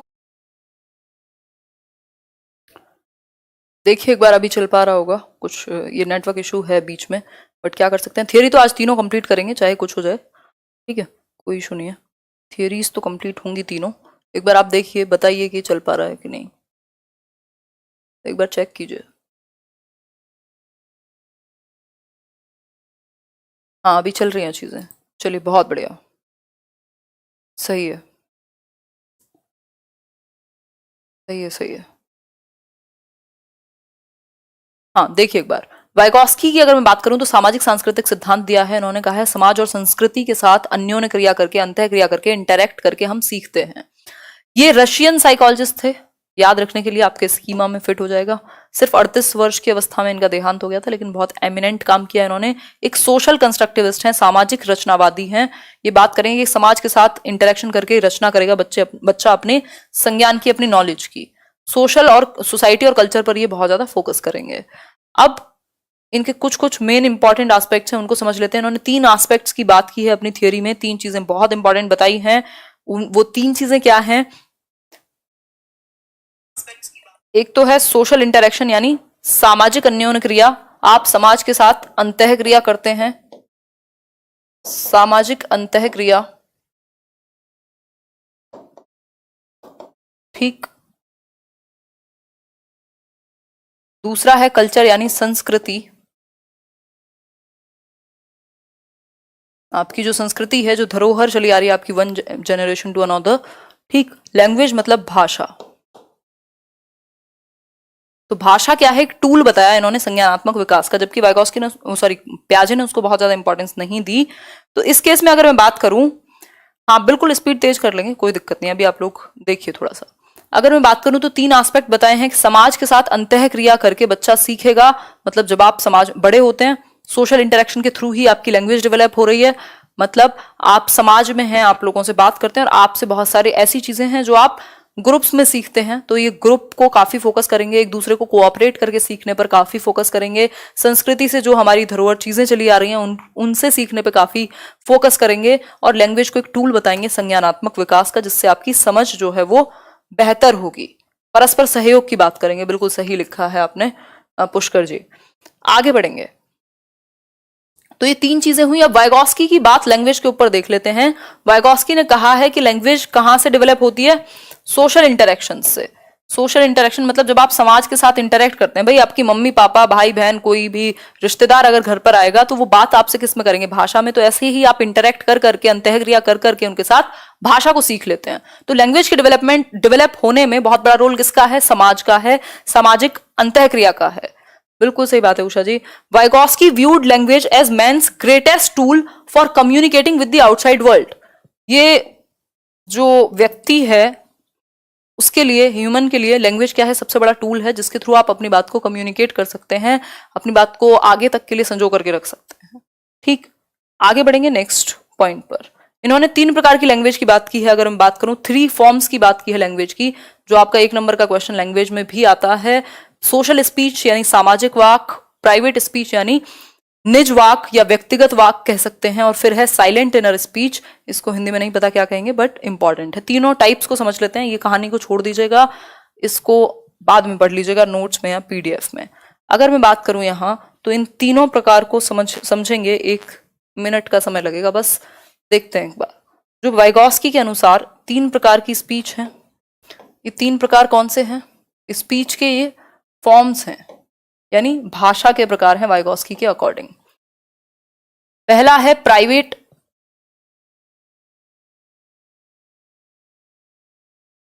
पहला हुआ सोशल स्पीच,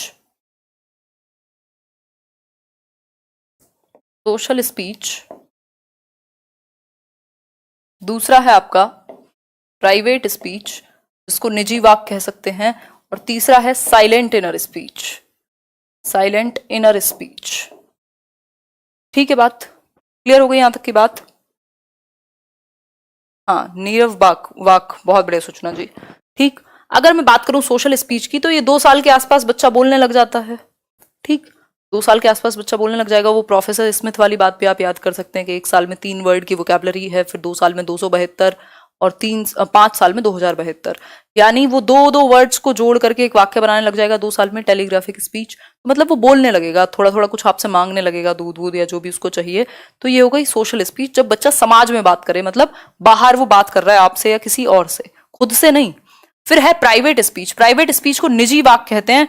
निजी इसलिए कहते हैं या निज इसलिए कहते हैं क्योंकि बच्चा स्वयं से बात करेगा, बोल बोल के, वो खुद से बोल बोल करके बात करेगा, और ये इस 3 से 6 वर्ष के बीच में होगी ये चीज। फिर 7 साल के आसपास साइलेंट इनर स्पीच आ जाती है, मतलब अब उसको बाहर बोलने की जरूरत नहीं है, वो मन में ही किसी के बारे में कुछ भी सोच सकता है जैसे हम लोग सोचते हैं। मतलब जो स्पीच है वो साइलेंट हो गई और अंदर चली गई, इनर चली गई।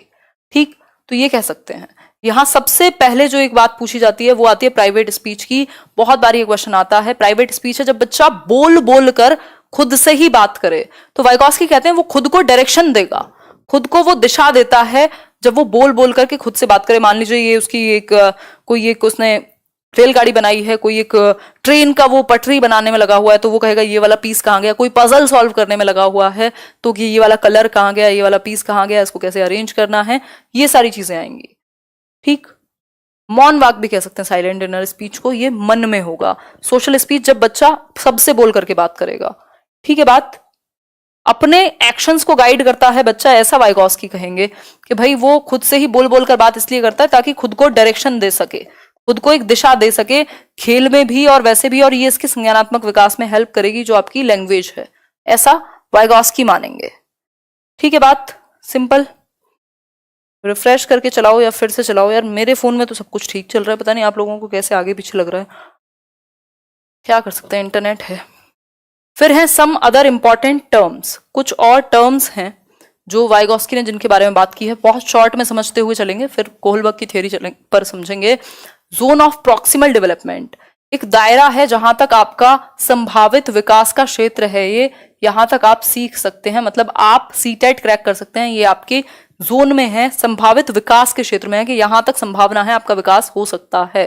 ठीक, लेकिन इसमें कुछ चीजें ऐसी होंगी जहां पर आप खड़े हुए हैं, है ना, जिनको आप स्वयं कर लेते हैं। इस गोले के अंदर आपको किसी की हेल्प की जरूरत नहीं है, जैसे कई ऐसे सब्जेक्ट होंगे जिनमें आपको किसी की हेल्प की जरूरत नहीं है, कुछ क्वेश्चन ऐसे होंगे जो आप खुद ही कर लेते हैं। ठीक, तो वो हो गई आपका ये सेंटर, लेकिन आप यहां तक पहुंच सकते हैं और इसके बाहर आपसे खुद सॉल्व नहीं होता। अगर किसी की मदद मिल जाए तो आप सॉल्व कर लेंगे, चाहे वो लेट्स लर्न हो, कोई कोचिंग हो, कोई और व्यक्ति हो जिसने क्रैक किया हो, कोई बुक हो, कुछ भी हो सकता है। मतलब आपको स्कैफ फोल्डिंग मिल जाए। ये जो मदद है इसको स्कैफ फोल्डिंग कहते हैं, मचान कहते हैं, पाड़ कहते हैं हिंदी में। ठीक, तो अगर आपको स्कैफ फोल्डिंग यानी क्यूज मिल गए, कुछ हिंट्स मिल गई, किसी ने आपकी मदद कर दी। अब ये एज में आपसे बड़ा हो सकता है, छोटा हो सकता है। प्याजे एज को बहुत ज्यादा इंपॉर्टेंस देते हैं। वो कहेंगे अगर एज से पहले आप नहीं सीख सकते, लेकिन वाइगॉस्की कहेंगे कि एज का कोई यहां मैटर नहीं है, आप अपने से बड़े से छोटे से किसी से भी सीख सकते हैं। बस शर्त यह है कि वो उस फील्ड में आपसे ज्यादा जानता हो, उस एरिया में आपसे ज्यादा जानता हो। बहुत बढ़िया मोहम्मद अकरम। तो ये एक बेसिक सी बात हो गई। अगर मैं बात करूं स्कैफ फोल्डिंग की, स्कैफ फोल्डिंग हमने अभी समझा वो प्रोसेस जिसमें मदद दी जाए, हिंट दी जाए, जिससे आप अपने ZPD में पहुंच सकें। आप सीटेट क्रैक कर जाएंगे, बस आपको एक मदद की जरूरत है। कुछ चीजें ऐसी हैं जो आप खुद कर लेते हैं, जो आप खुद कर लेते हैं और जो किसी की मदद से पहुंचते हैं, इन दोनों के बीच का डिफरेंस ही है आपका स्कैफ फोल्डिंग। और ये स्कैफ फोल्डिंग देगा कौन? ये स्कैफ फोल्डिंग तो एक प्रोसेस हुई ना, प्रक्रिया तो एक प्रोसेस थोड़ी ना इंसान होता है या कोई एक व्यक्ति है। ये प्रोसेस है स्कैफ फोल्डिंग की, जिसको देगा कौन? मोर नॉलेजेबल अदर, वो व्यक्ति जो आपसे ज्यादा जानता हो उस एरिया में। एज का कोई यहां मैटर नहीं है, ये आपसे छोटा हो सकता है, आपसे बड़ा हो सकता है। ठीक है बात? तो ये एक बेसिक सी बात हो गई। क्लियर बात? बहुत बढ़िया जी, आप लोग इतनी संख्या में भी जुड़े हुए हैं इतने नेटवर्क की खराबी के बाद। और मैं भी खड़ी हुई हूँ गर्मी में इतनी सारी लाइट्स के साथ, क्योंकि जो है पता नहीं आजकल क्या हो रहा है दिल्ली में, लाइट कभी भी चली जाती है। अब तो फैन चला ही नहीं सकते आप वीडियो बनाते समय। खैर, यहां तक की बात हो गई। आज करके जाएंगे, चाहे कितना भी कुछ नेटवर्क इशू हो, इलेक्ट्रिक कट हो, कुछ भी हो। हाँ बिल्कुल प्रशांत, कह सकते हैं। तो ये एक सिंपल सी बात हो गई। भाई क्या होता है, कई बार आप किसी क्वेश्चन में अटक रहे होते हैं मैथ्स में, तो आपको सारा पूरा क्वेश्चन सॉल्व करके ना दे, आपका जो स्कैप फोल्ड है या आपका जो मोर नॉलेजेबल अदर है, कोई टीचर हो सकता है, आपके कोई दीदी भैया हो सकते हैं, वो क्या करें, उस स्टेप में आपको मदद कर दें। तो स्कैप फोल्डिंग क्या है? एक ऐसी प्रोसेस है जिसमें या तो आपको प्रॉब्लम को हाफ सॉल्व कर दिया, कोई क्लू दे दिया आपको, कोई हिंट दे दी, जिससे फिर आप खुद करने लग जाएं। ये तब तक मदद दी जाती है, ये मदद ऐसी मदद है वो तब तक दी जाएगी जब तक आप स्वयं नहीं करने लग जाते। जैसे आप साइकिल चलाना सीखते हैं, तो उस केस में क्या होता है कि आप तब तक वो पीछे से पकड़ेगा एक व्यक्ति, जब तक आप खुद से चलाना नहीं सीख जाते। जब आप खुद चलाना सीख जाते हैं, वो पीछे से छोड़ता चला जाएगा और आप खुद इंडिपेंडेंटली उस चीज को करते चले जाएंगे। तभी तो पेपर आप दे के आएंगे, आपके साथ कोई और थोड़ी जाएगा। तो ये मदद तब तक की है जब तक आप इंडिपेंडेंटली नहीं कर पाते उस चीज को। ठीक है बात? चलिए बहुत बढ़िया, धन्यवाद आपका। आगे बढ़े। यहां तक कोई डाउट हो तो बताओ, फटाफट से बताओ, बस एक कुछ सेकंड्स में बता दो, फिर आगे बढ़ जाएंगे। हम्म, सही है, कोई बात नहीं। बट केजरीवाल बिजली थोड़े ना चलाते हैं।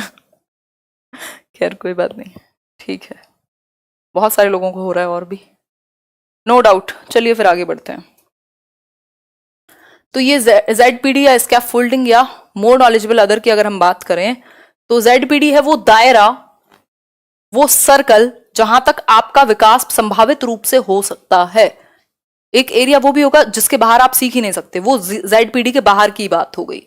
इस ZPD में आपको स्कैफ फोल्डिंग की जरूरत पड़ेगी अगर आपको किसी की मदद मिल जाए, जो टेम्परेरी हेल्प है, जब तक आप खुद नहीं कर सकते या करना नहीं सीख जाते। ये देगा कौन? MKO। फॉर एग्जाम्पल, साइकिल चलाना आपके दायरे में है, आपके ZPD में है, लेकिन आपको स्कैफ फोल्डिंग चाहिए।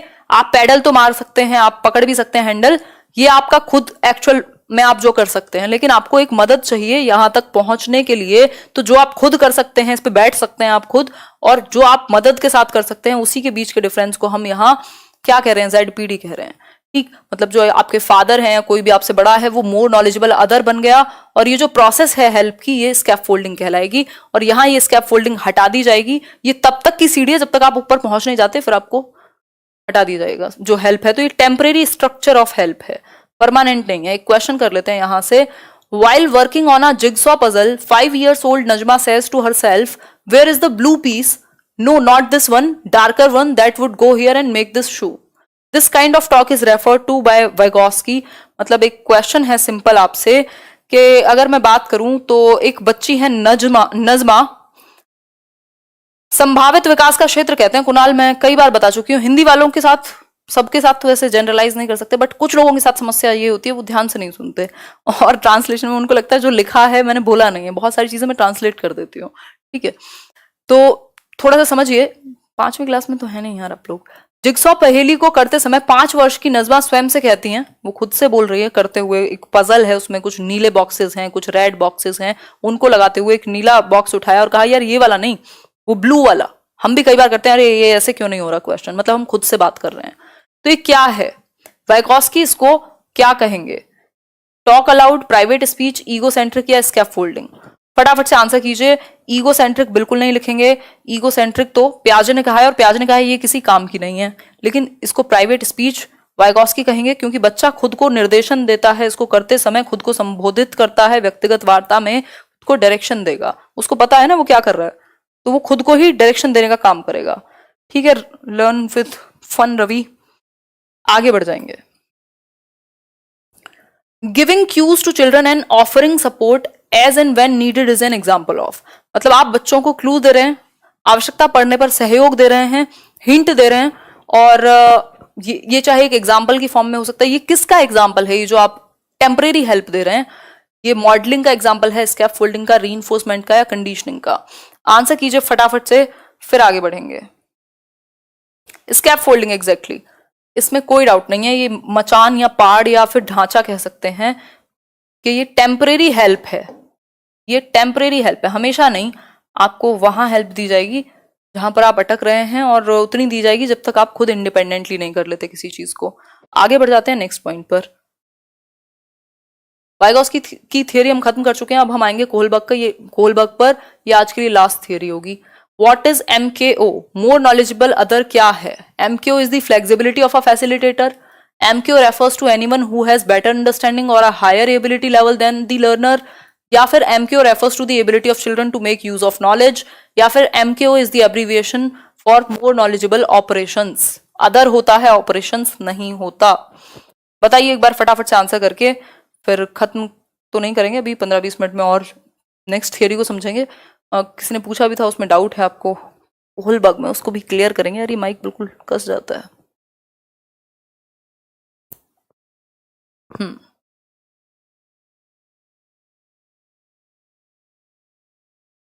तीनों सीरीज में हमेशा कंफ्यूज, कौन सी तीनों सीरीज में बताओ एक बार।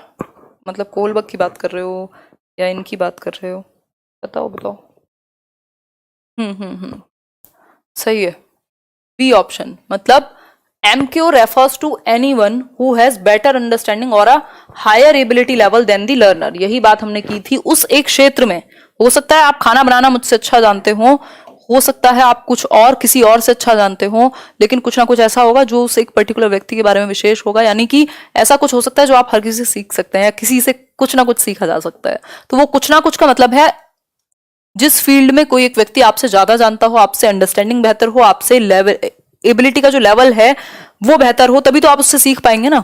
तो इस केस में ये हो गई एक छोटी सी बात कि ये मोर नॉलेजेबल अदर वो व्यक्ति है जो आपसे ज्यादा जानता है। आगे बढ़ जाएंगे और कोहलबर्ग पर आ जाएंगे। अब कोहलबर्ग की बात कर लेते हैं, ये आज के लिए लास्ट है। कोहलबर्ग की थियरी बड़ी इंटरेस्टिंग सी थियरी है और इसको समझेंगे, मतलब रिवाइज करेंगे। अगर पुराने वीडियोस ना देखे हो देख लेना, वो बहुत छोटे छोटे तरीके से एक एक वीडियो, ये पूरा कंप्लीट रिवीजन के लिए वीडियो अच्छा है।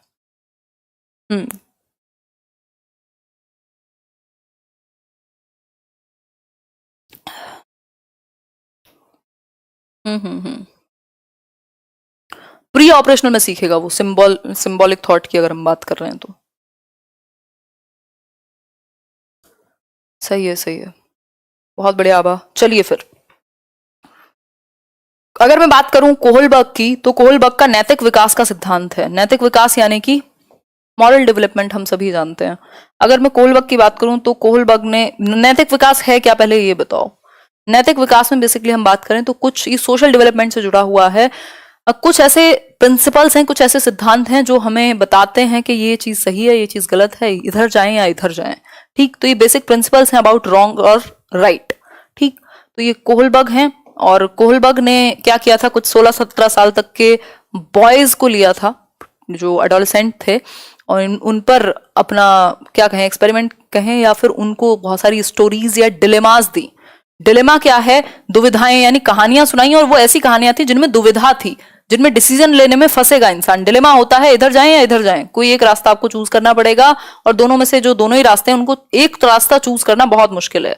मतलब अगर आपके सामने कोई ऐसी दुविधा है कि आप दो बहुत ही प्यारे लोग हैं, मतलब आपके फादर हो सकते हैं, आपके हस्बैंड हो सकते हैं, कोई भी हो सकता है, ठीक। अब कई लोग ऐसे ऑब्जेक्शन नहीं उठाएंगे, ठीक। तो इस केस में कि अगर बचाने का ऑप्शन, तो आप किसको बचाएंगे? या फिर आप एग्जाम देने जा रहे हैं, एक्सीडेंट आपने सामने देखा, और आपका अगर कोई परिचित है तो शायद आसान हो जाए डिसीजन लेना, लेकिन आप वो एग्जाम देने जाएं या उस व्यक्ति को बचाएं। तो ये क्या है? डिलेमा, दुविधा मिल गई आपको। तो इस तरीके की दुविधा वाली बहुत सारी स्टोरीज उनको सुनाई बच्चों को। उसमें से एक बहुत ही फेमस डिलेमा है हाइंस डिलेमा। अब ये जो हाइंस डिलेमा है, इसको समझते हैं। मॉरलिटी क्या है हमने अभी समझा। कुछ ऐसे सिद्धांत हैं नैतिक रूप से जिनको हम सही मानते हैं, जैसे झूठ बोलना सही है या गलत, अब सबकी इस पे अपनी अपनी विवेचना होगी, ठीक। तो हम ऐसे कुछ प्रिंसिपल्स हैं जिसके बेसिस पे हम कुछ चीजों को सही या गलत मानते हैं, ठीक। तो that is morality. Moral reasoning क्या है? मॉरल रीजनिंग है जो हम सही या गलत में से, भाई राइट और लेफ्ट में से आपने एक रास्ता चुना, अब ये राइट चुनोगे या लेफ्ट चुनोगे, इसके लिए कोई रीजन भी तो दोगे ना। अब ये जो रीजन है, किसी बेसिस पे तो आपने चुना होगा ना, कोई रीजन ही तो होगा। तो इस केस में अगर मैं बात करूं तो मॉरल रीजनिंग है मॉरल डिसीजन लेने के लिए जो आप जिस तर्क का इस्तेमाल करते हो। ये तर्क किस बेसिस पे होगा? आपके संज्ञानात्मक स्तर के आधार पर, कॉग्निटिव मैच्योरिटी के आधार पर आपका ये तर्क बेस्ड होगा, ठीक है। कॉग्निटिव मैच्योरिटी के आधार पर होगा ये तर्क आपका। क्लियर हो गई बात? ठीक। आपका संज्ञानात्मक स्तर, ये बेसिकली प्याजे का मॉरल डेवलपमेंट था, उससे प्रभावित थी ये थियोरी, कॉपीड नहीं थी, प्रभावित थी, ठीक है बात। क्या हुआ लोकेश? व्यक्ति को बचाएंगे, हाँ, इसमें सबके अलग अलग आंसर्स हो सकते हैं। हाँ, कौन है ये? इतना नहीं पूछेगा आपसे, बिल्कुल सही बात है। 72 बॉयज थे, उसमें भी कुछ 10 साल, 13 साल, 16 साल तक के कहा मैंने शायद, या कह दिया अगर 16 साल के तो वो डिफरेंट हो जाएगा, बट 16 साल तक के मतलब 16 साल से ऊपर के नहीं, ठीक। तो वो एक केस है इसमें, ठीक है बात। 5 जुलाई को होगा नहीं होगा वो देखा जाएगा, वो हमारे हाथ में नहीं है, तैयारी करते हैं, आगे बढ़े। मॉरल रीजनिंग है वो तर्क, वो रीजनिंग, वो रीजन जो आप खुद को दे रहे हैं किसी भी एक डिसीजन के लिए। ये एक बात हुई। मॉरल डिलेमा अभी हमने डिस्कस किया था, दुविधा है इधर जाएं कि इधर जाएं, आप बीच में फंसे हुए हैं, दैट इज मॉरल डिलेमा, ठीक है। अब एक बहुत ही फेमस डिलेमा है, प्रदीप जी ये चल रहा है आपका सेशन पिछले 74 मिनट से, आगे बढ़ते हैं। हाइंस डिलेमा बड़ी फेमस है। हाइंस एक व्यक्ति है जिसकी जो वाइफ है उसको कोई डेडली डिजीज हुई है जिससे जान जाने की संभावना है, यमराज तैयार खड़े हुए हैं, ठीक। और अब एक ही तरीका है कि कोई एक ऐसी दवाई है जो जान बचा सकती है, बाकी कहीं वो दवा अवेलेबल ही नहीं है, वो मेडिसिन, और ये दवा मिलती है किसी एक केमिस्ट के पास, किसी एक ऐसे व्यक्ति के पास जिसने उस दवाई को बनाया है, लेकिन वो इस दवाई को जब ये लेने जाएगा हाइंस, तो वो उसका 100 गुना प्राइस या 10 गुना प्राइस, मतलब बहुत ज्यादा महंगा उसको करके बेचता है। और वो कहता है कि भाई कुछ भी हो जाए, तुम्हारी वाइफ की जान जाए, कुछ हो, और इससे कम मैं नहीं दूंगा, मैंने इसको बनाया और मैं इसके लिए पैसे वसूलूंगा, है ना। ये वो वाली बात हो गई कि if you are good at something don't do it for free, ये आजकल का स्टाइल है, ठीक। तो उस केस में अगर मैं बात करूं तो हाइंस कोशिश करता है जितने भी वो अपने रिश्तेदारों से, जैसे भी जितना पैसा वो जुटा सकता है उतना वो देता है, 10 गुना तक भी, लेकिन वो बहुत ज्यादा प्राइस हाई है उसका और वो मानता नहीं है। अब हाइंस के सामने सिर्फ एक रास्ता है, हाँ यमराज बहुत सुंदर है, एक रास्ता है हाइंस के पास, या तो वो चोरी कर ले, उस दवा को तोड़ करके ले आए उसकी दुकान से, या फिर अपनी वाइफ को मरने दे। अब दुविधा हो गई ना कि ये इधर जाए या इधर जाए, वाइफ को मरने दे या चोरी कर ले, क्योंकि चोरी करना अपने आप में अच्छी बात मानी नहीं जा रही। तो इस केस में उसको क्या करना चाहिए? तो जो वो 10 साल, 13 साल, 16 साल के बच्चे हैं, वो अलग अलग एज का बच्चा अलग अलग डिसीजन लेने के लिए अलग अलग तर्क देगा। वो जो रीजनिंग है वो इंपॉर्टेंट है कोहलबर्ग के लिए डिसीजन से ज्यादा, कि आप तर्क क्या दे रहे हैं, ठीक। तो इस केस में अगर मैं बात करूं तो हाइंस की बात करें तो 3 तरह के क्वेश्चन, ये बहुत सारे ऐसे सेवरल क्वेश्चंस पूछे गए, उसमें से कुछ 3 क्वेश्चंस थे कि अगर हाइंस को जो डील है, जो ड्रग है, उसको चोरी नहीं करना चाहिए, क्योंकि चोरी करना लॉ को ब्रेक करना होगा, यानी उसको सजा हो सकती है। या फिर Heinz should steal the drug and accept any prison, वो जो जैसे मूवीज में दिखाते हैं ना कि ऐसे मार दिया और जाके सरेंडर कर दिया, तो ये कर देना चाहिए कि चोरी करके और सरेंडर कर देना चाहिए। या फिर Heinz should steal the drug and not go to prison as this is unfair, मतलब उसको चोरी तो कर लेनी चाहिए ड्रग, लेकिन प्रिजन नहीं जाना चाहिए, मतलब जेल नहीं जाना चाहिए। क्यों? क्योंकि उसने तो सही किया, वो भी तो गलत कर रहा था ना, केमिस्ट वाला, वो भी तो उसको 100 गुना प्राइस पर बेच रहा था, तो उसने क्या गलत किया? वो जान बचा ली अपनी वाइफ की। तो इस तरीके के 3 क्वेश्चन हैं जो बहुत कॉमन है। इसके अलावा बहुत सारे क्वेश्चन उन्होंने पूछे होंगे। इस केस में अगर मैं बात करूं तो ये अलग अलग एज के बच्चे अलग अलग बात कहेंगे। जो ये वाली स्टेज है, अभी हम आगे पढ़ेंगे तो मैं इन क्वेश्चंस पर फिर से आऊंगी कि कौन सी स्टेज का बच्चा कौन सा तर्क देगा, ठीक है बात। तो अभी हम उन्होंने इस आधार पर, इनके आंसर्स या इनकी रीजनिंग के आधार पर बच्चों की क्या दिया, कुछ स्टेजेस दी मॉरल डेवलपमेंट की। बेसिकली इन्होंने स्टेजेस से भी ज्यादा लेवल दिए। अब ध्यान से समझिएगा, इसमें कंफ्यूजन हो जाती है जो लोग पहली बार पढ़ते हैं, बाकी तो नहीं होगी कंफ्यूजन। आप लोग काफी संख्या में जुड़े हुए हैं यार। आज तो बीच में मेरी एनर्जी भी वैसे लो है कंपैरेटिवली, जितनी रहती है उससे।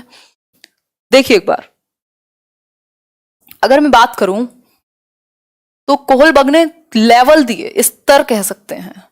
कितने लेवल दिए? 3 लेवल दिए, 3 स्तर हैं मॉरलिटी के। ये लेवल 1 है, ये लेवल 2 है और ये लेवल 3 है। लेवल 1 को कहा गया प्री कन्वेंशनल, यानी कन्वेंशन से पहले, यानी पूर्व पारंपरिक, पूर्व पारंपरिक। दूसरे को कहा गया कन्वेंशनल यानी पारंपरिक। तीसरा है पोस्ट कन्वेंशनल यानी उत्तर पारंपरिक। ये 3 लेवल हैं। अब इन 3 लेवल्स में 2-2 स्टेजेस हैं। कोहलर अलग है, कोहलर वो वोल्फगैंग कोहलर है, वो इनसाइटफुल लर्निंग है, वो डिफरेंट गेस्टाल्टवाद है, ये मॉरलिटी पे थियोरी है। ये कोहलबर्ग है ना, जैसे विलियम स्टर्न और स्टर्नबर्ग अलग हैं, उसी तरीके से कोहलर और कोहलबर्ग अलग हैं, है ना। Don't mix mangoes with apples, नहीं तो खिचड़ी बन जाएगी, ठीक है। तो ये प्रैक्टिस से आएगा, ये जो कंफ्यूजन में क्लैरिटी है। अगर मैं बात करूं तो हर एक लेवल पे 2-2 स्टेजेस हैं, हर एक लेवल पे 2-2 स्टेजेस हैं। ये हुई तीसरी स्टेज, फिर ये 4th स्टेज आ जाएगी, फिर ये 5th आ जाएगी और ये आ जाएगी आपकी 6th स्टेज। तो स्टेजेस कितनी हो गई इस हिसाब से? स्टेज शेक बनेगा, बहुत बढ़िया शुभांगी। स्टेजेस कितनी हो गई इस हिसाब से? 6 स्टेजेस हो गई टोटल और 3 लेवल्स हो गए। तो लेवल्स कितने हैं?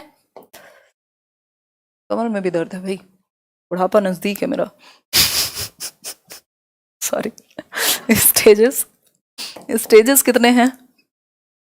6, ठीक है। इस सीटेट के बाद मैं ऐसे हाइबरनेशन पे चली जाऊंगी, मतलब मैं थोड़ा आराम करूंगी।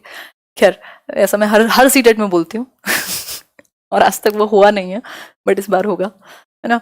3 लेवल्स हैं और 6 स्टेजेस हैं। अगर मैं बात करूं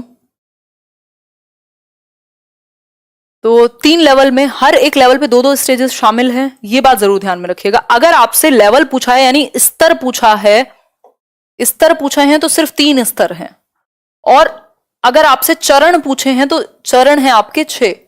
तो इसमें कंफ्यूजन ना क्रिएट करें, ठीक है। इंपॉर्टेंट है ये, एक क्वेश्चन पक्का आता है सीटेट में, तो 100% कह सकते हैं। वैसे 100% कभी कहना नहीं चाहिए क्योंकि आप ईश्वर नहीं है, बट 99.9% कह सकते हैं, ठीक है।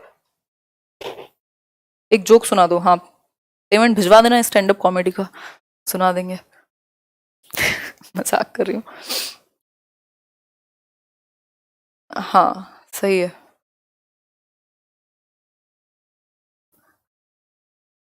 सही है, सही है। हाँ आजम, बिल्कुल बिल्कुल। तो अब यहाँ सिंपल सी बात हो गई, अब इसको एक एक करके समझेंगे बिल्कुल डिटेल में, लेकिन ये स्ट्रक्चर समझना जरूरी है कि 3 लेवल हैं, 6 स्टेजेस हैं। पहली स्टेज पनिशमेंट एंड अवॉइडेंस से शुरू होगी, फिर वो उसको म्यूचुअल एक्सचेंज की जरूरत पड़ेगी, फिर उसके बाद तीसरी स्टेज आ जाएगी, वो सोशल लॉज की बात करेगा। इस तरीके से चीजें चलती रहेंगी। फिर जो आखिरी है वो अपने आप में खतरनाक लेवल है जिसमें बहुत कंफ्यूजन रहती है, तो उन सबको समझेंगे, ठीक है। अब आ जाते हैं कहानी पर वापस। सीडीपी में कहानियां बहुत हैं। हाँ, यमराज वाली स्टोरी, हाँ मेरे को तो ले गए थे कई बार, स्टोरी सुना दो यमराज वाली। आ जाओ एक बार stages of moral development. Stages भी कहना गलत होगा, बस मॉरल डेवलपमेंट के लेवल्स और उनके अंदर स्टेजेस, ठीक, तो कट कर लेना। लेवल 1 है प्री कन्वेंशनल यानी पूर्व पारंपरिक, ये 10 साल की उम्र तक कह सकते हैं इसको। और अगर मैं बात करूं, एज कभी नहीं पूछी जाती आपसे, लेकिन स्कूल चिल्ड्रन कह लीजिए आप, 10 साल की उम्र तक कह लीजिए। पूर्व पारंपरिक यानी परंपराओं से पहले, रूढ़िवाद से पहले, मतलब अभी बच्चों को कुछ नहीं पता आपके समाज में क्या परंपराएं चल रही हैं, क्या रूढ़ियां हैं, क्या ट्रेडिशंस हैं, क्या है वो, उसका जो नैतिकता है, जो उसकी मॉरलिटी है, वो 2 स्टेजेस में विभाजित है। उसके क्या रीजन है देख लेते हैं। एक स्टेज है ओबीडियंस एंड पनिशमेंट ओरिएंटेशन, और दूसरी है इंडिविजुअलिज्म एंड एक्सचेंज यानी पर्सनल रिवॉर्ड ओरिएंटेशन भी इसको कह देते हैं, म्यूचुअल एक्सचेंज भी कह देते हैं, कई कई नाम है इनके, ठीक। तो इस स्टेज में अगर मैं बात करूं, फर्स्ट है ओबीडियंस एंड पनिशमेंट, मतलब वो आज्ञा का पालन इसलिए करेगा ताकि पनिशमेंट से बच सके। भाई डांट पड़ेगी मम्मी से इसलिए होमवर्क कर लो, ठीक, झूठ मत बोलो क्योंकि डांट पड़ेगी। हाइंस को वो एक डिफरेंट मतलब चीज पे चला गया, ठीक, उसको बाद में डिस्कस करेंगे लास्ट में, अभी कंफ्यूजन हो जाएगी। ओबीडियंस एंड पनिशमेंट की अगर मैं बात करूं तो बच्चा आज्ञा पालन इसलिए करता है ताकि वो पनिशमेंट से बच सके, और कोई काम उतना ही बुरा है जितनी ज्यादा पनिशमेंट उसमें मिलेगी। मतलब अगर किसी को बहुत ज्यादा पनिशमेंट मिली है, अगर अपने बड़े भाई बहन को 4 थप्पड़ लगते हुए देखे हैं, जो कि गलत है, तो वो 4 जो थप्पड़ हैं, अगर 4 लगे हैं तो मतलब ज्यादा काम गलत किया होगा, अगर 1 लगा है तो कुछ कम गलत काम किया होगा। तो मतलब उसको लगता है पोटेंशियल पनिशमेंट जितना है उसके हिसाब से गलती होगी, ठीक है बात, बहुत बड़ा नीतीश। सेकंड है इंडिविजुअलिज्म एंड एक्सचेंज, मतलब वो टिट फॉर टैट की बात करेगा कि अगर मैं ये आपके लिए कर रहा हूं तो मुझे क्या मिलेगा बदले में, ठीक। तो ये एक बेसिक बात है। ओबीडियंस एंड पनिशमेंट ओरिएंटेशन, पहली स्टेज कि बच्चा आज्ञा का पालन करेगा, मम्मी पापा की बात मानेगा सबकी, क्यों, क्योंकि फिर नहीं मानी तो पनिशमेंट मिलेगी, ठीक। तो वो पनिशमेंट से बचने के लिए आज्ञा का पालन करेगा, ये चीज दिमाग में आपके छप जाएगी, ठीक है बात। बहुत बढ़िया श्वेता जी, थोड़ा स्लो चलें, नेटवर्क इशू, अच्छा ठीक है ललित जी, हम बैठ जाते हैं चेयर डाल के, हाँ बहुत बढ़िया अंकिता, अभी तो शुरू ही हुआ है आपका रिवीजन, क्लियर हो गई बात। डिपेंड करेगा, देखो अलग अलग लोग अलग अलग कहेंगे। चाइल्ड सेंटर्ड एजुकेशन में अगर आप जॉन डूई पर जाएंगे तो वो कहेंगे क्यूरियोसिटी इंपॉर्टेंट है, अगर आप बिहेवियरिज्म पर या स्किनर की बात करेंगे वो कहेंगे, या बेंड्यूरा की बात करेंगे वो इमिटेशन की बात करेंगे। तो अलग अलग लोग साइकोलॉजी में अलग अलग चीजें मानते हैं, ठीक। तो ये एक बेसिक सी बात हुई। आ जाए एक बार अपने टॉपिक पर वापस। फिर है second stage individualism and exchange और पर्सनल रिवॉर्ड ओरिएंटेशन, या म्यूचुअल एक्सचेंज कह सकते हैं इसको, म्यूचुअल एक्सचेंज हिंदी में भी अभी डिस्कस कर लेंगे क्या कहेंगे, ये नोट्स में मिल जाएगा। हिंदी की अगर बात करूं, हिंदी में इसको कहेंगे स्वलाभ मानसिकता, मतलब अपना ही लाभ देखेगा व्यक्ति, ठीक। म्यूचुअल एक्सचेंज, स्टॉक एक्सचेंज नहीं है, म्यूचुअल एक्सचेंज है, मतलब टिट फॉर टैट, ऐसे हाथ मिलाया जाएगा, नोकिया वाला कनेक्टिंग पीपल, के अगर आपको घर का कुछ सामान मंगवाना है तो मुझे पॉकेट मनी देनी पड़ेगी, उसमें से कुछ, मतलब अगर मैं 5 रुपए की चीज लाऊंगा तो मुझे भी 2 रुपए की एक चॉकलेट चाहिए, है ना, क्योंकि मैं घर का कुछ काम कर रहा हूँ। घर का कुछ काम किया उसने तो वो कहेगा, या हम में से कई लोग ये अभी भी करते होंगे, है ना, कि आज मैं ये वाली सफाई कर दूंगा या कर दूंगी, मेरे लिए पराठे बना देना, ठीक। क्या है ये म्यूचुअल एक्सचेंज है, टिट फॉर टैट है, जैसे को तैसा वाली स्टेज है कि you scratch my back and I will scratch yours, ठीक। तो टिट फॉर टैट, ठीक, जैसे को तैसा, सेल्फ इंटरेस्ट, हर चीज में वो पहले अपना इंटरेस्ट देखेगा कि मुझे क्या मिलेगा इससे बदले में करने में, ठीक है बात। तो ये एक बेसिक सी बात है। Okay Pradeep ji, tit for tat कह सकते हैं। इसके अलावा अगर मैं बात करूं, ये वो वाले हैं जो कई लोग ये वाला स्टेटस नहीं लगा के रखते थे पुराने जमाने में, पुराना नहीं मतलब जब ऐसे फेसबुक आया था, तो कि ऐसे my attitude will always be based on how you treat me, है ना, तो ये वो वाला है कि मतलब टिट फॉर टैट, ठीक है। और एक और चीज अगर मैं बात करूं क्वेश्चन की, तो आपसे क्वेश्चन पूछ लिया जाता है कि मान लीजिए 2 बच्चे हैं क्लासरूम में, उनकी लड़ाई हो रही है आपस में, टीचर ने पूछा क्या हुआ, तो उसने कहा कि इसने मुझे थप्पड़ मार दिया, तो वो कहेगा, टीचर ने पूछा तुमने थप्पड़ क्यों मारा, तो वो कहेगा इसने मेरी नोटबुक फाड़ी थी, यानी उसको लगा कि मेरा बदला पूरा हो गया। तो वो ऐसी चीजें उसको सुकून तभी मिलेगा जब उसको बदला पूरा हो गया, ठीक है। वो अगर वो कहेगा कि अपनी इरेजर मुझे दे दे, तो वो कहेगा पेंसिल दे दे तू मुझे इसके बदले अपनी, है ना। अगर उसने लंच खिला दिया अपना, तो कहेगा उस दिन मैंने लंच खिलाया था अब मुझे तू ये खिला। तो वो सेल्फ इंटरेस्ट या म्यूचुअल एक्सचेंज की बात होगी सेकेंड स्टेज में, क्योंकि बच्चों को कन्वेंशन से कोई मतलब नहीं है, कन्वेंशन से पहले की स्टेज है, ठीक। तो ये दोनों स्टेजेस यानी पनिशमेंट से बचने के लिए एक तो सही काम करेगा, दूसरा अपना इंटरेस्ट देखेगा, समाज में क्या परंपराएं चल रही हैं उसको फर्क नहीं पड़ता। ठीक, सेकेंड लेवल आ गया आपका कन्वेंशनल यानी परंपरागत। अब ये पूरा अपने आप में ये महान सा लेवल है कि हम सब इन्हीं में बंधे रह जाते हैं, क्या कहेंगे लोग। ठीक, तो ये सबसे बड़ा रोग वाली कहानी है। तो अगर हम देखें यहाँ तो ये थर्ड और फोर्थ लेवल है। इंटरपर्सनल रिलेशनशिप्स यानी गुड बॉय गुड गर्ल आपको अच्छा कहा जाएगा यदि आपने पेरेंट्स की सारी बातें मानी या ये किया वो किया, है ना। चाहे फिर है maintaining the social order, law and order, मतलब आप जो रूल्स हैं समाज में उनको आप हमेशा फॉलो करेंगे। जो वो हाइंस वाला क्वेश्चन था ना कि अगर वो रूल ब्रेक करता है हाइंस तो ये गलत होगा क्योंकि it would be law breaking, मतलब वो रूल्स को तोड़ेगा ऐसा करके। तो ये वाला बच्चा, थर्ड स्टेज वाला बच्चा तो बिल्कुल ही नहीं करेगा कि गुड बॉय नहीं बचेगा हाइंस, और फोर्थ जो है वो वैसे नहीं करेगा क्योंकि रूल्स को ब्रेक कर रहे हैं आप, और रूल्स आर रूल्स होते हैं, चाहे कुछ हो जाए रूल्स को इधर उधर नहीं किया जा सकता। ठीक है बात, बहुत बढ़िया अंकिता। आगे बढ़ते हैं नेक्स्ट पॉइंट पर। Interpersonal relationship, good boy nice girl orientation, ये है आपकी थर्ड स्टेज, सेकेंड लेवल में आएगी। ठीक, स्टेजेस को हम 1 to 6 लेकर के चलते हैं और लेवल में हम लेवल 1, लेवल 2, लेवल 3, हर लेवल में 2-2 स्टेज। तो इंटरपर्सनल रिलेशनशिप्स की बात करूं तो यहां बच्चा अच्छा लड़का अच्छी लड़की अभिविन्यास कहा जाता है, A++ लाएगा बच्चा। क्यों? क्योंकि मम्मी जब देखेंगी तो कहेंगी तुम बहुत अच्छे बच्चे हो, टीचर जब देखेंगी तो कहेंगी शाबाश, और वो इस शाबाशी के चक्कर में जिंदगी अपनी निकाल देगा, उसको बस गुड बॉय गुड गर्ल सुनना है। ठीक, गलत नहीं है इसमें कुछ, मतलब हर चीज के दो एस्पेक्ट होते हैं ना। तो मैं दूसरा दिखा रही हूँ अभी क्योंकि ये तो दिख ही रहा है आपको सब सामने कि गुड बॉय नाइस गर्ल क्या कहेंगे, ओरिएंटेशन, अभिविन्यास।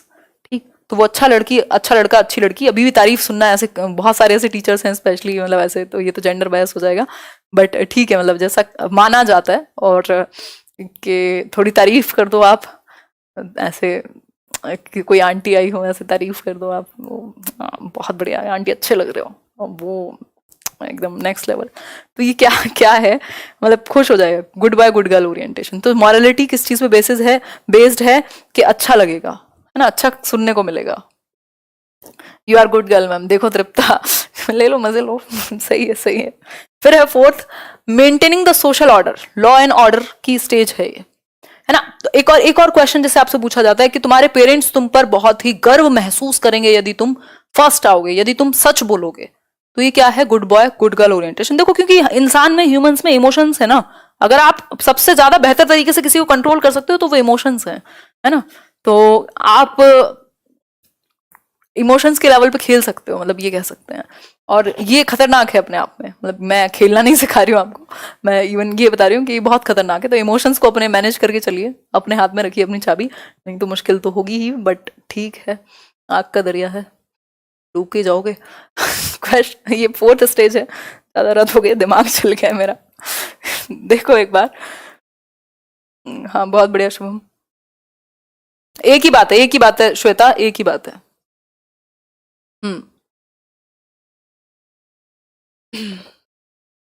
सही है, आपके नोट से मेरे सीडीपी में 23 नंबर है, बहुत बढ़िया शुभम।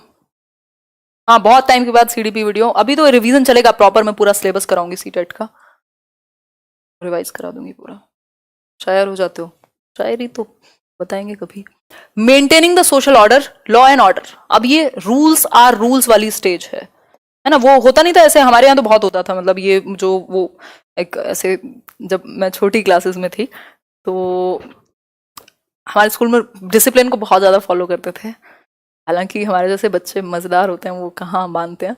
वैसे वो होता नहीं था कि एकदम आप ऐसे 2 चोटी बना के जानी है, अगर नहीं 2 चोटी भी नहीं, तब तो मैं और छोटी थी, 8th में थी, वो हेयर बैंड लगा के जाना है, थोड़े से बाल अगर आपके बड़े हो गए हैं तो। अब उस केस में मैं तो पॉकेट में ही रख के जाती थी, लगा के नहीं जाती थी। तो उस केस में क्या होता है, अगर आपका कोई फ्रेंड भी है जो डिसिप्लिन इंचार्ज है, या आपको भी बना दिया, चलो आपके केस में तो डिफरेंट हो जाएगी बात क्योंकि आप खुद ही हो, लेकिन जो आपका कोई फ्रेंड है जो डिसिप्लिन इंचार्ज है और आपकी बड़ी अच्छी दोस्त है या बड़ा अच्छा दोस्त है ना, क्लास में तो आप बड़े मजे में रहते हो, एक दूसरे का सारा खाना खा जाते हो। अब वो लाइन में लगे हुए हैं वो वाले लोग जो इनडिसिप्लिन्ड हैं, जो डिसिप्लिन में नहीं आए, तो आपको पकड़ के कहेगा यार दोस्ती अपनी जगह है, रूल्स आर रूल्स, मतलब रूल्स ब्रेक करने पे सजा मिलेगी, बाकी सारे चीजें अपनी जगह पर हैं। ठीक है बात। तो अगर मैं बात करूं, बहुत बढ़िया सोने का, अगर मैं बात करूं तो यहां बात होती है मेंटेन करने की। मतलब अगर हम एक के लिए रूल्स ब्रेक करेंगे तो फिर सभी उसको ब्रेक करेंगे और समाज में एक ऑर्डर नहीं बचेगा। तो रूल्स आर रूल्स, या रूल्स आर स्ट्रिक्ट कह सकते हैं, या rules can not be broken. अगर आपने रूल ब्रेक किया है इसका मतलब फिर सब रूल ब्रेक करेंगे। अगर एक बंदा रूल ब्रेक करेगा, एक बंदा रेड लाइट जंप करेगा, तो सब करेंगे। ठीक है बात। बहुत बढ़िया मन। तो इस केस में ये जो पुलिस की बात हो रही है, मतलब रूल्स को फॉलो किया जाना चाहिए, रेड लाइट को जंप नहीं किया जाना चाहिए।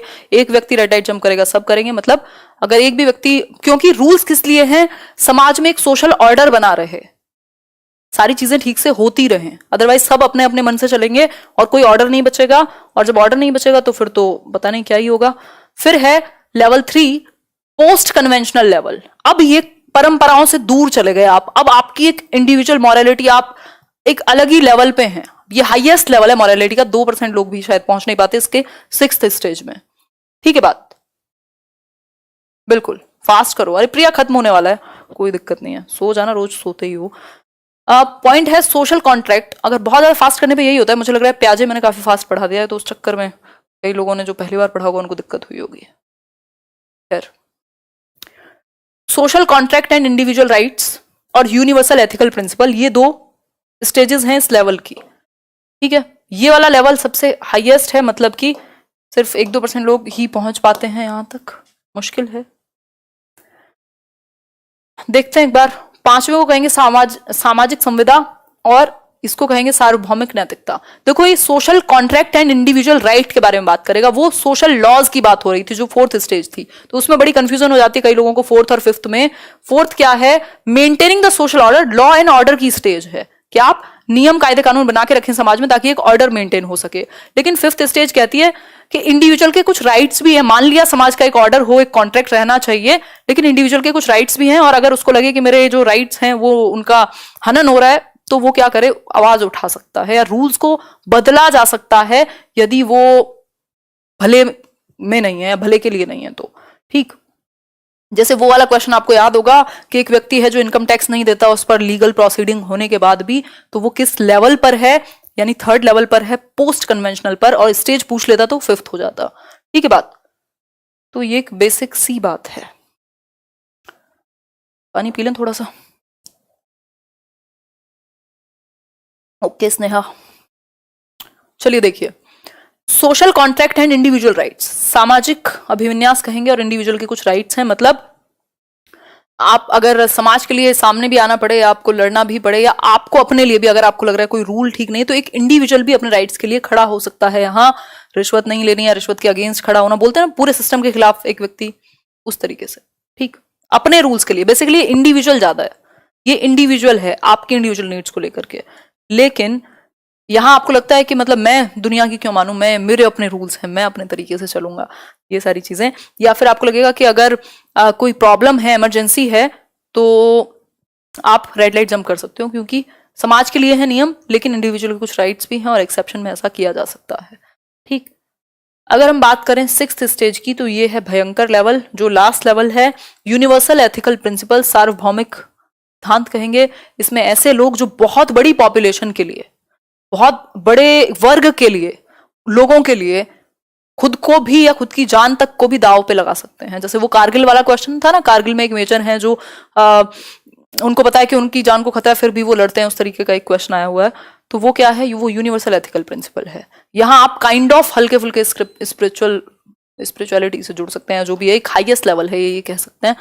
और अगर मैं बात करूं यूनिवर्सल एथिकल प्रिंसिपल की, तो नेल्सन मंडेला, गांधी जी, भगत सिंह, कितने सारे लोग यहाँ आ जाएंगे कि अपनी जान की भी बाजी लग सकती है, बहुत सारे लोगों का अगर फायदा है। तो वो इंडिविजुअल के राइट की बात करता था, ये बहुत बड़ी पॉपुलेशन के भले के लिए अपनी जान तक की बाजी लगा सकते हैं, जो इनको लगता है कि ये रूल ऐसे होने चाहिए।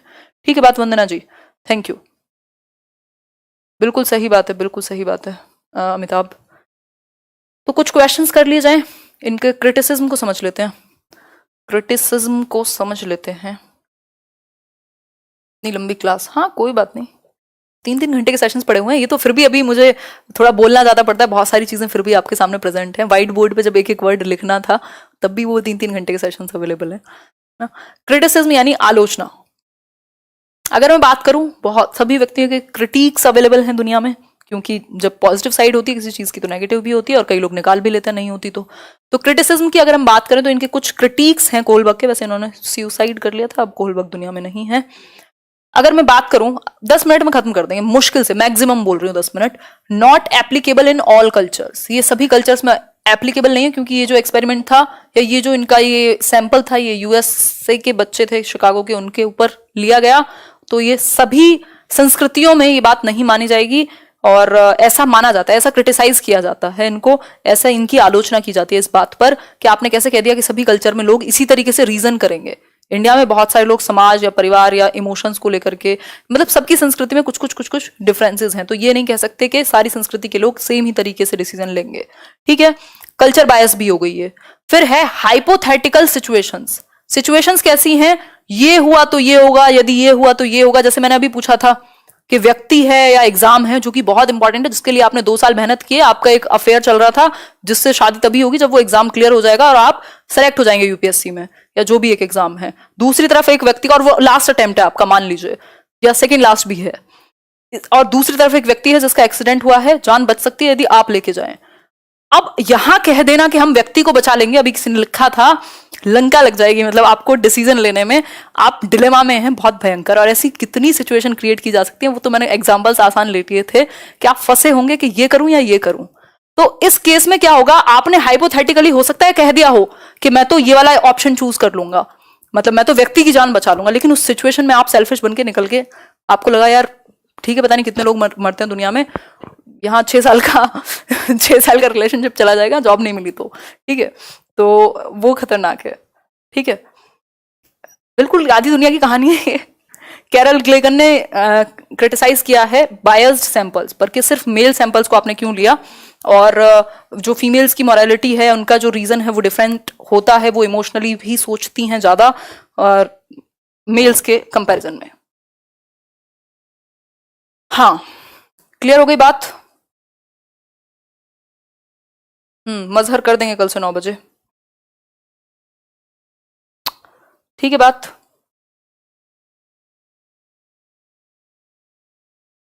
सही है तन्वी। तो ये 3 छोटी छोटी बातें हैं। जेंडर बायस भी कहा जाता है इस थियरी को, क्योंकि कैरल ग्लिगन ने ये कहा कि सिर्फ आपने मेल सैंपल्स लिए, फीमेल्स की मोरालिटी अलग हो सकती है, क्योंकि वो ज्यादा इमोशनल होती हैं, ज्यादा केयरिंग होती हैं, और पता नहीं क्या क्या होती हैं। ठीक, तो जेंडर बायस है, किसने कहा है, कैरल ग्लिगन ने। ग्लिगन आई थिंक इनकी स्टूडेंट थी या हैं अभी भी ये। ठीक, तो इनकी एथिक्स पे भी थियरी है। क्लियर हो गई बात, आगे बढ़ेंगे। हाँ, तो वो हाइपोथेटिकल सिचुएशन में वही बात है कि हमसे जब पूछा जाता है, या उन सैंपल्स से, उन बच्चों से जब पूछा गया होगा, तो हो सकता है आप अपने आप को कुछ भी, या आपको सोचने में आसान लगे तो आपने कह दिया हम ये करेंगे, तो वो हाइपोथेटिकल हुई ना, परिकल्पनात्मक हुई। हो सकता है रियल सिचुएशन में वो कुछ और करते, तो इसलिए भी इसको कहा गया है हाइपोथेटिकल। ठीक है बात। तो कुछ क्वेश्चन सॉल्व कर लेते हैं, फिर आपकी छुट्टी, और मैं भी कुछ खा पी लूंगी जाके। और एक क्लास का आज वजन बढ़ गया, एक क्लास को कैंसिल करना पड़ा, ये लंबा सेशन था। देखिए एक बार कर देंगे 5th स्टेज एक्सप्लेन, पहले आंसर करो। According to the pre conventional level of Kohlberg's theory, to which of the following would an individual turn when making a moral decision. मतलब कि अगर हम कोहलबर्ग की थियरी की बात करें, लेवल कौन सा है, कन्वेंशनल, यानी सेकेंड लेवल है, पारंपरिक।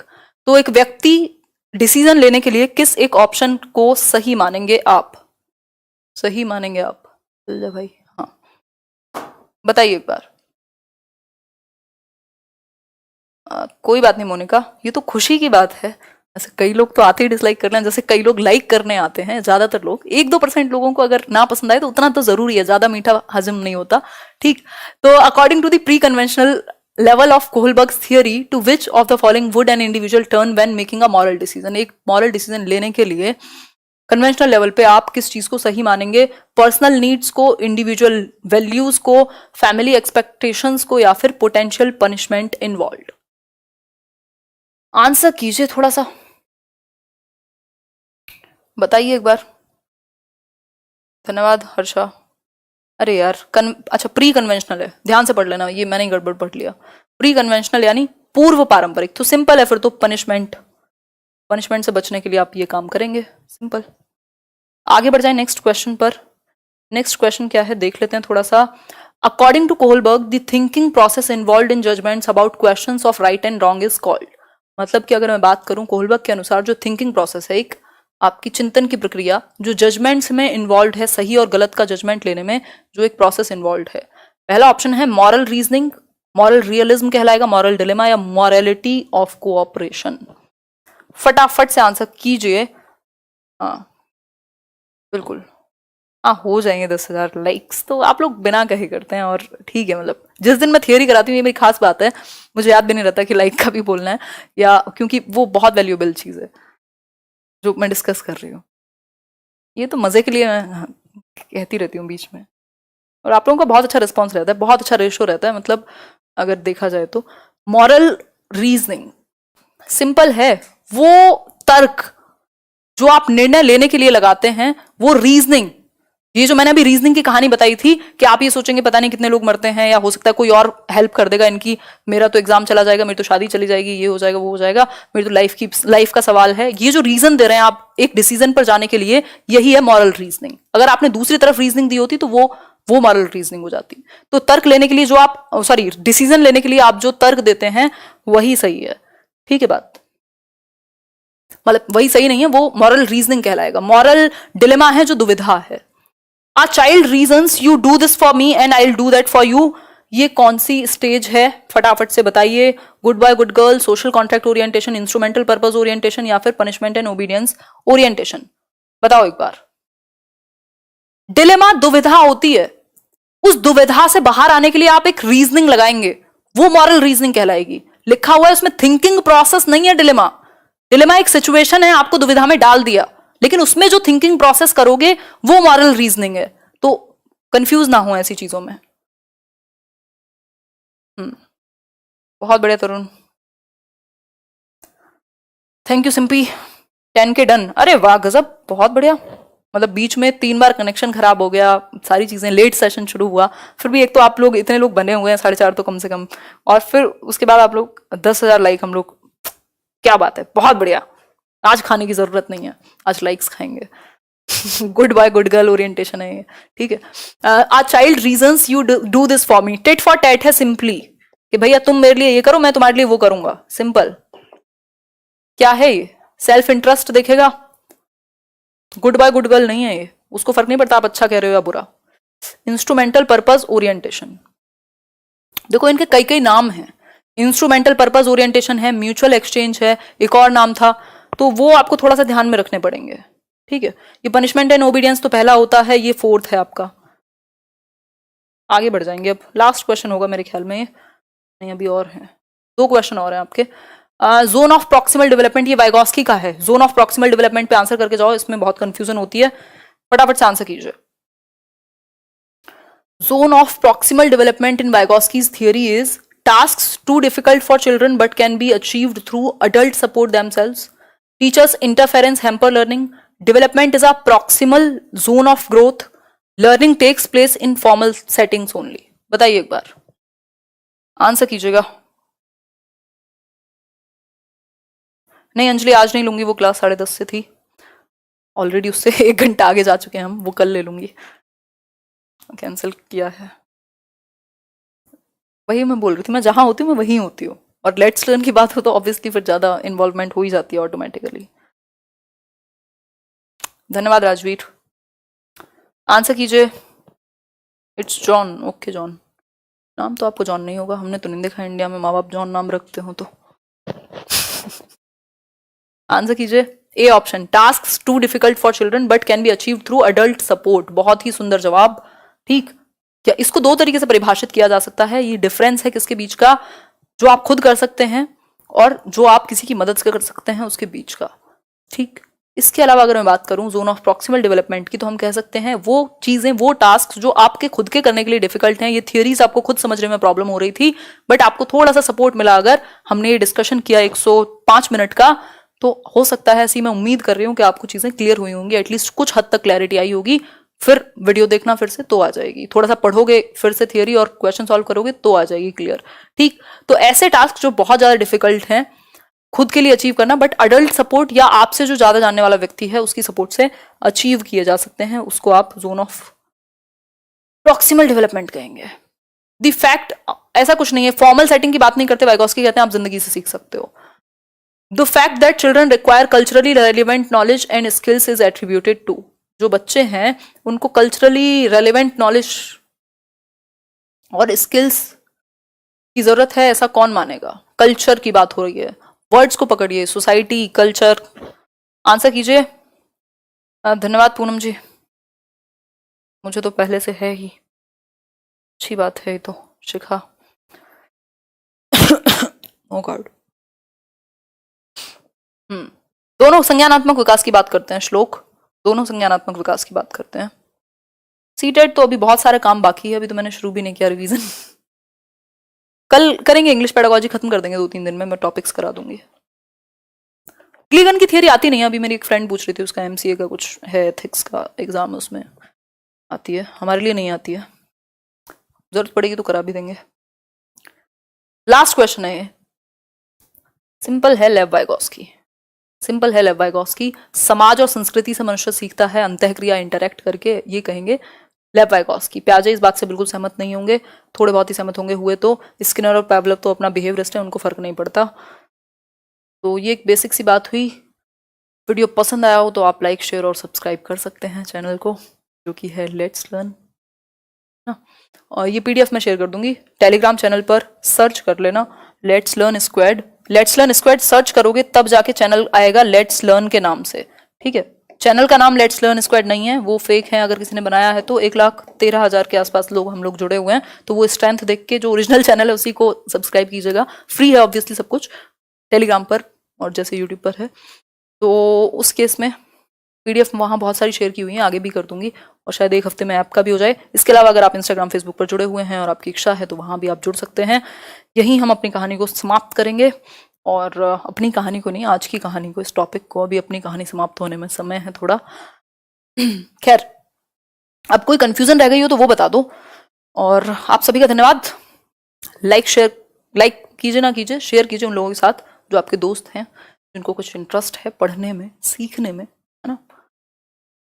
हाँ, चलिए, अभी तो बहुत सारी क्लासेस आनी बाकी हैं। सुपर क्लास, धन्यवाद। बहुत थक गए होंगे, नहीं ठीक है भाग्यश्री जी, आजकल मैं थोड़ी थकी हुई रहती हूँ, है ना, थोड़ा ढीला चल रहा है मामला, बट ठीक है, हो जाएगा। हाँ, डिनर बिल्कुल लिया जाएगा। ईवीएस वीडियोस हाँ मोर देन सफिशिएंट है, अगर नॉर्मल पेपर आता है तो। अनअकैडमी पर क्लास है कितना?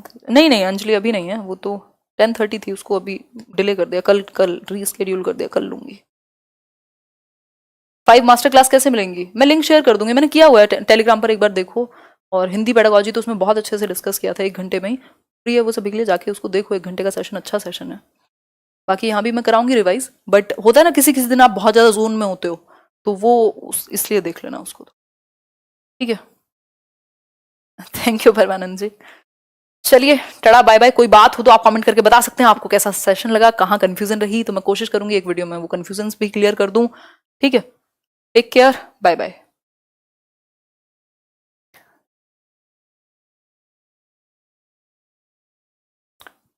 कोई मिस्टेक रही हो तो क्षमा चाहती हूँ। चलिए, बाय बाय, गुड नाइट।